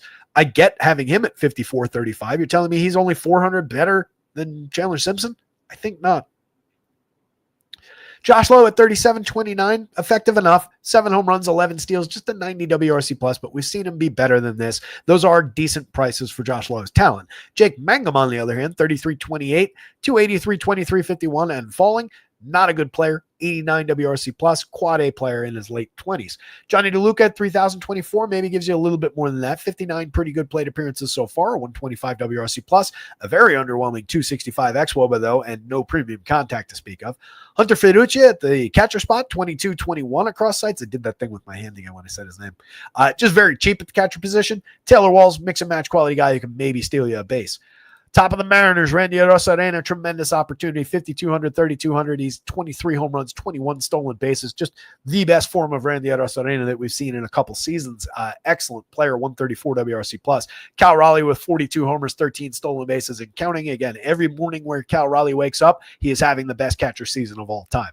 Julio Rodriguez at 55, 34, 21 homers, 22 steals, a 112 WRC plus, monster bat. Jorge Polanco, at least a little bit of a price offset here at 37-29, 18 home runs for him, a 209 ISO, 124 WRC plus. Bit of a roller coaster overall, but in the grand scheme of the season, he's been really good. Eugenio Suarez, 57, 38, 37 home runs on the board. I guess Josh Naylor's not in the lineup today. He came out of the game last night, so I guess that was a more significant injury, or not sure what his status is, but he's not starting today. Suarez is fantastic. This ballpark does have an impact on his power a little bit, like we saw a couple years ago when he was on this team. But overall, terrific upside going against this pitcher. There's a little bit of ability to hit the ball hard against him, if nothing else. But Rasmussen is good at limiting launch angle, 8.1 degree average launch, 2.43% home run. So maybe a little diminishment in expectations. You could see not even Cal Raleigh is above the magic number for home run power from the Mariners tonight. Dominic Canzone's been hitting the ball very hard all season long in his 163 plate appearances anyway. A 193 ISO, 7 home runs on the board, monster upside for the cheap pricing. Donovan Solano's a good line drive hitter. I don't love the first base positioning, third base, first base. I would just love the opportunity to have him at second base in this lineup. That would be really appealing.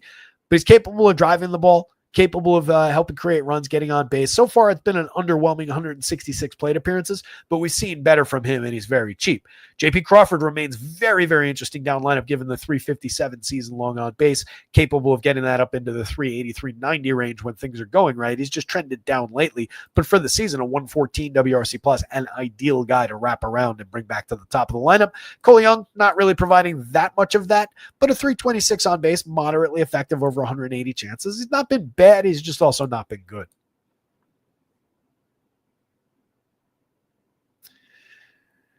Luis Castillo,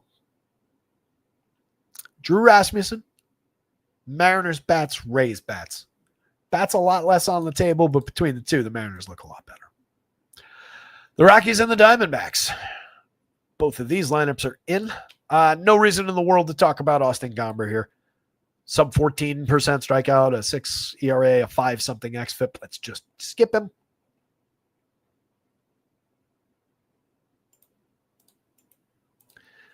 Oh, come on.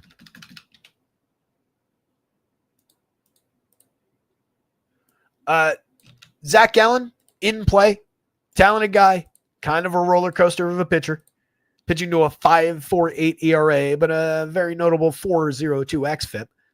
That's a little higher than you would want, but given that it's a run and a half lower than that ugly ERA, you can tell where the quality is. He's allowed a very high barrel rate at 10.8%, way too many hard hits, way too much exit velo this year, a 4.01% home run rate. That's very believable, if not a little bit low. 21.6% strikeouts on his 10% swinging strike rate, a 1.36 whip with too many guys walked. It hasn't been a good year for Zach Gallen, but he is very good. He's more than capable of smoking his way through this Rockies team. If you're going to Rockies bats against third, just a 3.60 implied total, but out of the bad contrarian teams, I would say they're one of the more interesting bad contrarian teams, just given the power upside around guys like Hunter Goodman, a little bit of Jordan Beck, Mickey Moniak, certainly Ezekiel Tovar in that group as well, maybe some Brent Doyle. They've got interesting names. They've got a lot of barrel, fair amount of hard hit. They also have a ton of strikeout, a ton of just underwhelming overall performances. But if you look at the top of the lineup here, I'll leave the 45 plate appearances out. But those top five guys in somewhat fair samples now, that's an average WRC plus of 113. It's pretty good. So they're not off the board to throw at Gallen. If you're going that direction, Tyler Freeman's been excellent over his 258 chances this year. 302, 384, 401 with a 111 WRC plus. You have 6 home runs on the board out of Tovar, but he's got more power than that. He's cut strikeouts somewhat effectively in the small sample so far. We'll see if he can keep it up. Hitting the ball very hard. Definitely an interesting bat, 185 ISO, very cheap at the shortstop position. Hunter Goodman has 22 home runs on the board with a 249 ISO. Monster season so far for him. 14 homers, 13 steals from Jordan Beck in 411 chances. Not uninteresting, 190 ISO, 113 WRC plus. Solid xWOBA numbers from all those guys. Mickey Moniak comes in with a 348 xWOBA, 115 WRC plus. He's hit 17 home runs, holding down a very productive slash line, 13.4% barrel, 46.8% hard hit. It's a very effective young left. You throw it a gettable Zach Gallen. Everybody in this lineup, affordable to cheap. If you just top five that's a 41.80 average to get to those 5 guys who were putting up that one, whatever I said, WRC plus. Warming Bernabel's been kind of interesting at 3,000. Over 45 plate appearances. He's already hit 3 home runs. Has a 341 ISO in that tiny sample. That comes in spite of not the best premium contact, which means it's a total outlier and it's going to crater at some point. But he's been productive over this stretch. He's a kid they believe in. Brent Doyle at just 32.26 has been unproductive all season long, but had a very solid year last year for this team and has plenty of upside for a cheap price. Adil Amador is a skippable spot down the bottom of the lineup, just cheap down there. And it looks like Kyle Kairos isn't available on either slate. Is he a relative of Eric Kairos? One would think, right? Looks like there's a little underdeveloped power in there. 315 plate appearances in the minors this year, 6 home runs, 7 stolen bases. Some very solid slash line, low strikeout, high walk. So, the reason I bring him up, even though he's not available and I'm talking about it, is because he will be there in real life. So as a guy who can potentially help turn this lineup back over, like that's not a dead spot down lineup is kind of the point of talking about him. Diamondbacks, the highest total on the board at 553. Super interesting team. 2 stars at the top of the lineup in Ketel Marte, Corbin Carroll, 21 and 23 home runs, a 155 and a 135 WRC plus, 411 and 376 xWOBA. Those guys are fantastic, especially going up against this nothing pitcher. You definitely want to get there. It's just, good luck with the pricing. Geraldo Perdomo, 46-34, 11 homers, 17 steals, a super productive season with a 378 on base, a 126 WRC plus. I just continually question if this is the best spot in the lineup for him in this configuration of this team, but inarguably productive guy, super low strikeout, tons of walk. Lourdes Gurriel, just 13.6% strikeout, 5.8% walk, so a lot of high quality contact, 14 home runs on the year and 450 plate appearances, has underperformed his talent by and large, just a 92 WRC plus, a sub 300 on base is not like him. Much better than this, very affordable in the outfield against this pitcher.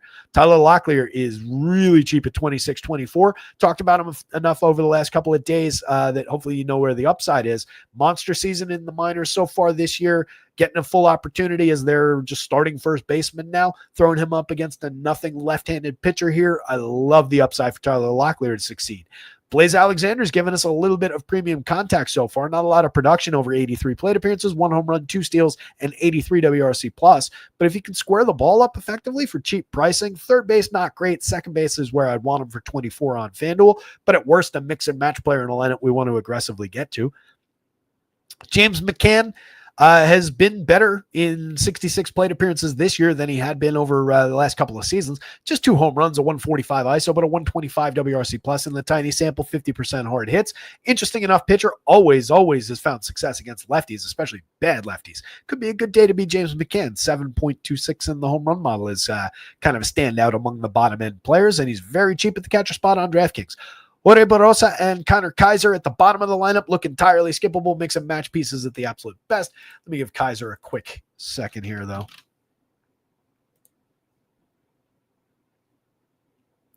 Six home runs in each of the last 2 seasons exactly in the minor leagues. Very limited minor league numbers. 69 and an 84 WRC plus in AAA as a 27 and a 28-year-old the last two seasons. So, yeah, nothing to see here from Connor Kaiser.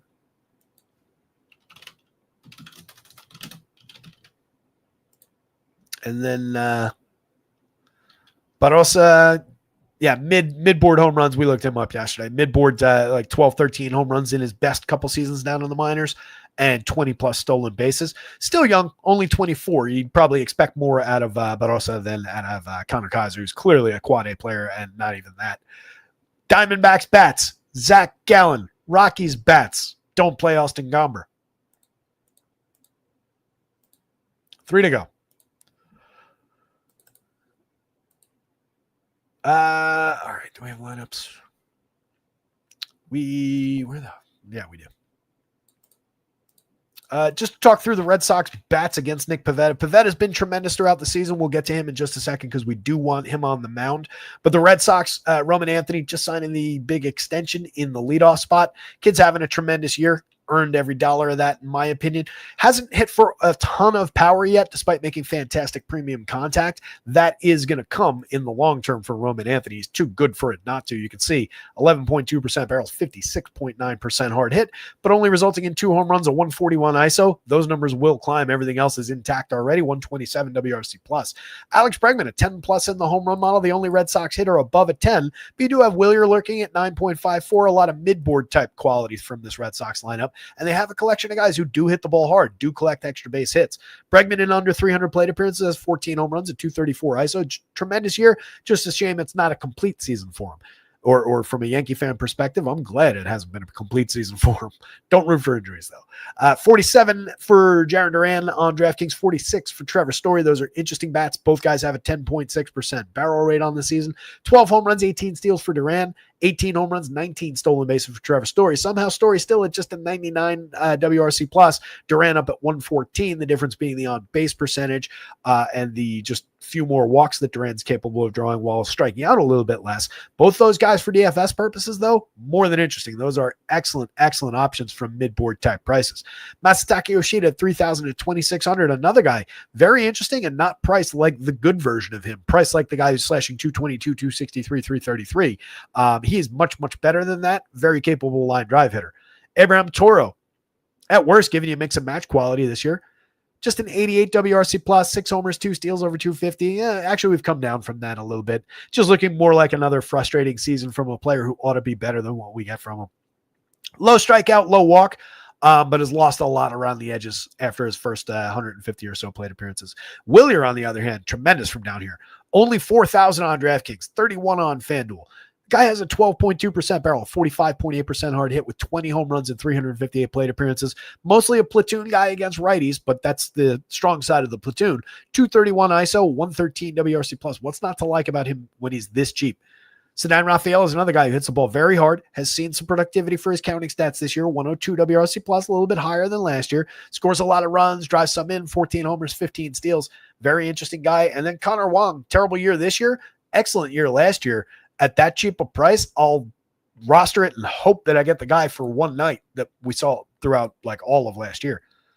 For what he's worth, Pivetta, 22 excellent starts, a 2.73 ERA, a 3.62 xFIP though is quite a bit higher while still being very, very good. Sub 1 whip, 11% swinging strikes, 27% strikeout rate. Tremendous option to throw at the Red Sox. They're coming in at just a 3.53 implied total. Despite starting with the Red Sox bats, he is my preferred side of that at 95 at 10,000 on FanDuel. I do think you can play either side of it though. Walker Buehler, probably just target for Padres bats in this form. 5.74 ERA, a 4.83 xFIP, 16% strikeouts against 10% walks. Has just been bad this year for the Red Sox. I think he take advantage with the Padres at a 4.56 implied total. Fernando Tatis in the leadoff role at 55.37, 17 homers, 22 steals. They actually did slide Luis Arraez up for a day, but it was only because Tatis was out of the lineup yesterday. Back in their usual mismatched order here. 41-29 for Arraez. He's slashing 291, 326, 396. Doesn't drive the ball. Doesn't do anything but get to first base via BABIP. 106 WRC plus. He's perfectly fine to play. Miscast at first base as well as being in the second spot in the lineup, though. 2,900 at second base is where you want him. Manny Machado is excellent. 55-37 and entirely appropriate. 20 home runs, 10 stolen bases, a 300, 359, 500 slash line, 200 ISO on the nose. He's right where you want him.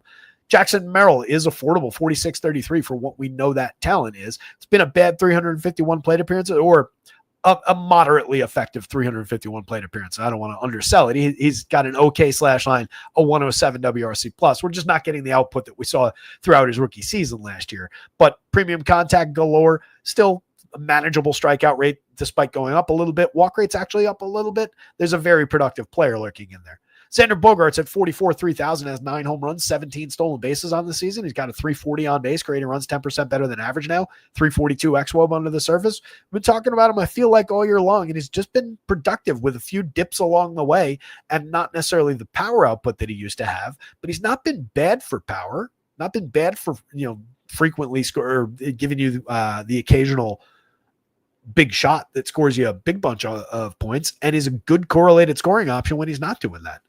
Ryan O'Hearn, low strikeout, high walk, a little bit of power in there, 14 homers for him, a 182 ISO, tremendous season at a 131 WRC plus. Ramon Laureano came along with him from Baltimore, 16 home runs for Laureano in his best season in years, a 147 WRC plus so far, carrying a 369 xWOBA that both of those guys share.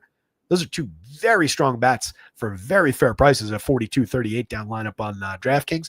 Jake Cronenworth, always a mix and match quality guy with a little bit to offer in terms of on base, the occasional home run, a 116 WRC plus, and then Elias Diaz is going to do the catching today. I'll say Padres bats, then Nick Pivetta, just because this is a good Red Sox lineup, and then Red Sox bats after that, and probably no Walker Buehler, I don't think. Going into the home stretch, Scherzer, Kershaw.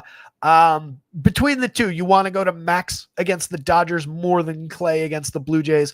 Blue Jays very low strikeout, while the Dodgers, while being excellent, and this number here is artificial because of those two small sample numbers, do have more strikeout this year than in years past, and than these Blue Jays do. This is a realish kind of a number at 15 and change, given how low strikeout all these guys are.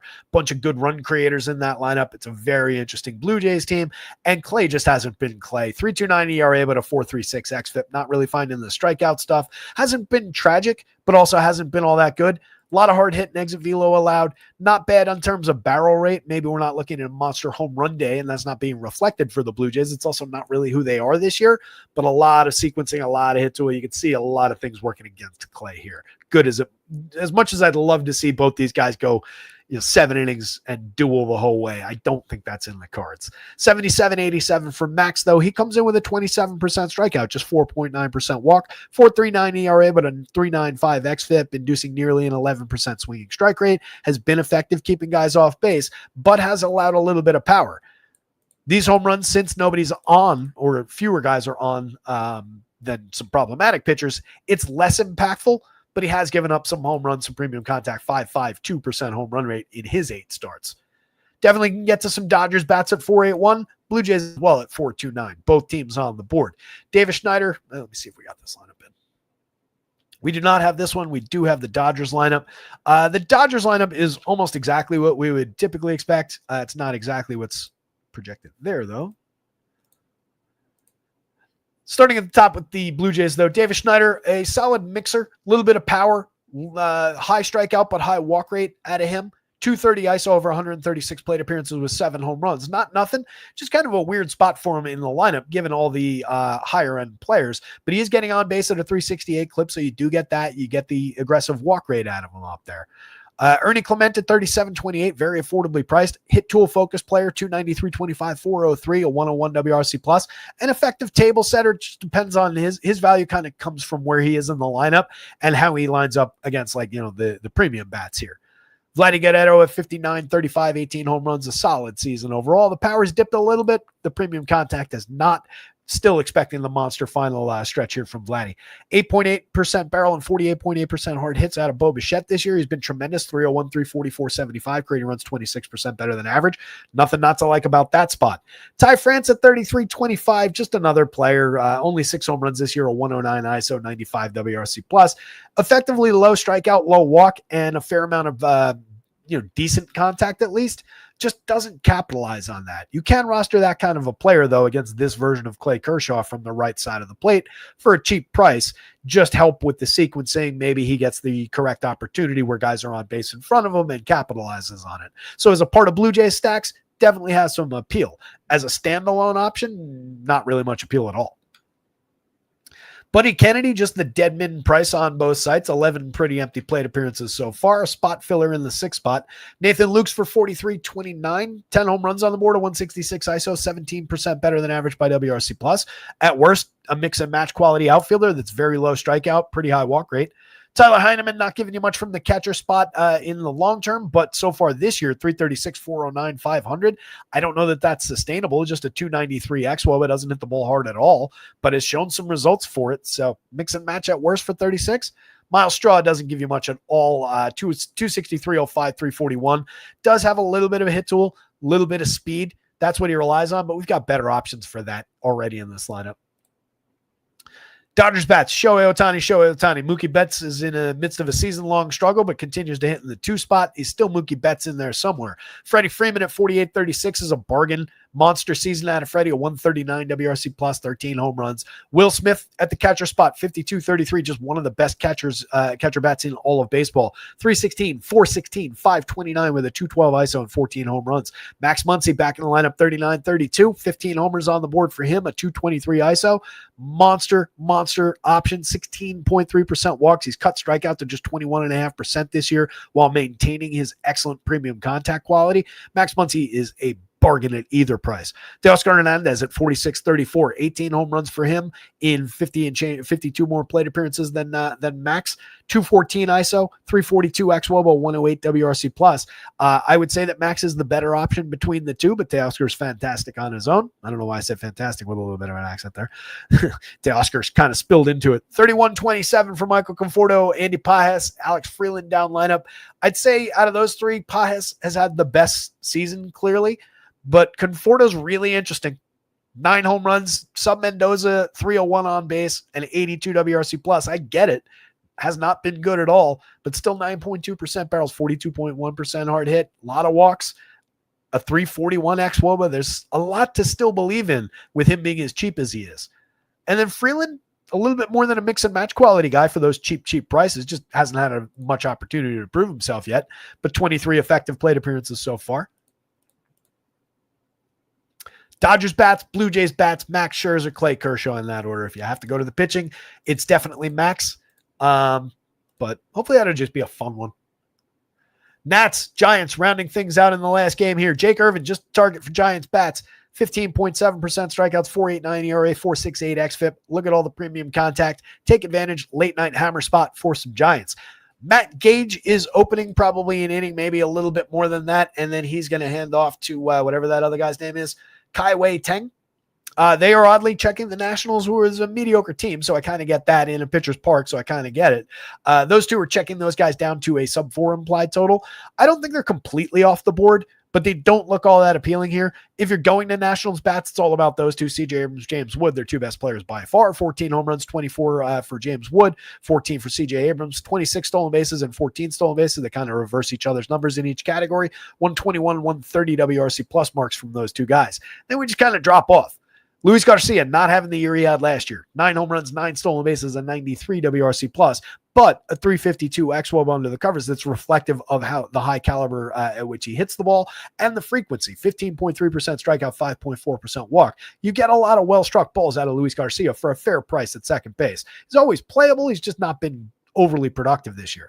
Josh Bell had a little stretch where he's finding his power. 13 home runs on the year, just a 152 ISO though. 10.5% barrels, 45.1% hard hit. Low strikeout, high walk, excellent xWOB under the surface, just a 98 WRC plus. Another guy who just doesn't find the output that we think he oughta.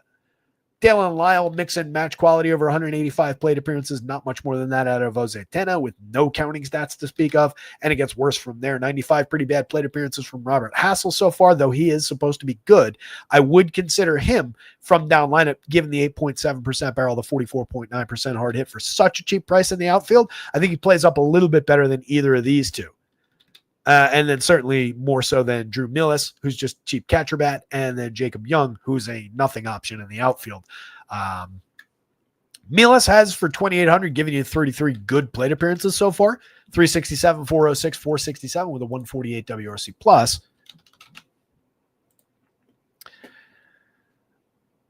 In 209 plate appearances down in AAA as a 27-year-old, 247, 306, 374 with a 77 WRC plus, 4 homers, 8 steals. So I would temper any expectations about success out of him. Not because of the age, catchers take a little longer to arrive typically, but just hasn't been particularly productive in the minors. On the Giants side, the team we actually want here, Elliot Ramos at the top of the lineup. Looks like a good purchase at 4,300. 3,000, 14 home runs, a 349 on base, a 119 WRC plus. Kid's tremendous. Rafi Devers, monster premium contact numbers to lead a trio of guys with excellent premium contact with him, Willy Adames, and Matt Chapman. 20 home runs on the board for Devers. Willy Adames up to 18. Still just a 178 ISO, but everything else about his season has been corrected. Monster premium contact, 342 xWOB under the surface, up to a 106 WRC plus. It's looking a lot like Willy Adames all of a sudden. Matty Chapman, 16 home runs despite some missed time, 385 plate appearances, a 201 ISO. Masher of baseballs, a 121 WRC plus, 359 xWOBA for him, and monster premium contact. Dom Smith has never made great contact. He's low strikeout, hits for average, can get on base. Not a overly interesting player outside of just correlated scoring. He's very cheap, but I'd much rather have Rafi Devers at first on DraftKings. You can have them both on FanDuel, but I'm looking more toward at our Encarnacion and his interesting contact down lineup. 2 home runs and 30 chances so far this year, 233 ISO on 60.9% hard hits. Last year hit 5 in 119 chances. Not uninteresting if he happens to connect, but a lot of strikeout there. Jung-Hoo Lee hasn't been overly productive this year. 109 WRC plus is good. Only 6 home runs, 8 steals. Our output for DFS purposes is a little bit limited. Good correlated scoring player, but down lineup here hitting ahead of Patty Bailey and Christian Koss kind of hurts his chances of really contributing. So mix and match guy with a little bit more on any given slate. Bailey at 21-23 has given us nothing all season long. 63 WRC plus with 2 home runs. And then Christian Koss in 116 chances. Okay, slash line, 3 homers, 3 steals, a 91 WRC plus. Mix and match quality guy down lineup. Your extreme quality is in those top 4. And then those 3, I would say, are playable with limited expectations down lineup. But that is a good late night lineup to round out the show against Jake Irvin again, a nothing pitcher. Giants bats and then Nationals bats, and really no pitching at all from this game. And that, gang, is your show. 6:28. Going to punch out of here so that we can get the projections updated. Just a handful of people still watching anyway. I'm sure everybody else is going to building lineups. But just one last time, real quick. I think your tier goes from Skubal to Woodruff for your aces. You can kind of follow the pricing there. That's kind of obvious. Among those guys, Matthew Boyd against the Cardinals kind of stands out at those cheap prices relative to everybody else. That's a really strong group. Then you go from Castillo down to, what did I say, Max. And I think that's another group. And you could argue that Max maybe doesn't even belong. Maybe it's more Castillo to Rasmussen, but a lot of usability at mid prices there.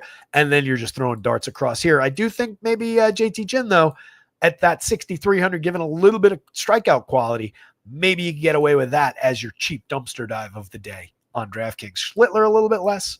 Clay I'm really concerned about. Elder maybe, those 2. And then it gets really dicey from down there. I did put Savali into that mix earlier as well. So I'll say those 3 are your dumpster dive tier. And then everything else down here is a disaster. That's it, gang. Let me get these lineups updated. Appreciate you too, Ducking, Lar, everybody else who's still here watching. If you haven't already, hit the like button, subscribe to the channel on the way out the door. We will talk more about it on Monday's show, where hopefully we'll have a little bit more time. We can take a breath between games. Good luck out there tonight, gang. Somebody go win something. Share those results when you do at rotoscouts on Twitter in the free premium Discord that's linked down there. And we will be back on Monday. Projections and all through the weekend up on the website. Keep an eye. If I can get to it, I'll try and tackle some preseason football over the weekend, but no promises. I don't know what the schedule looks like. With that in mind, gang, I'll see you on Monday. Later.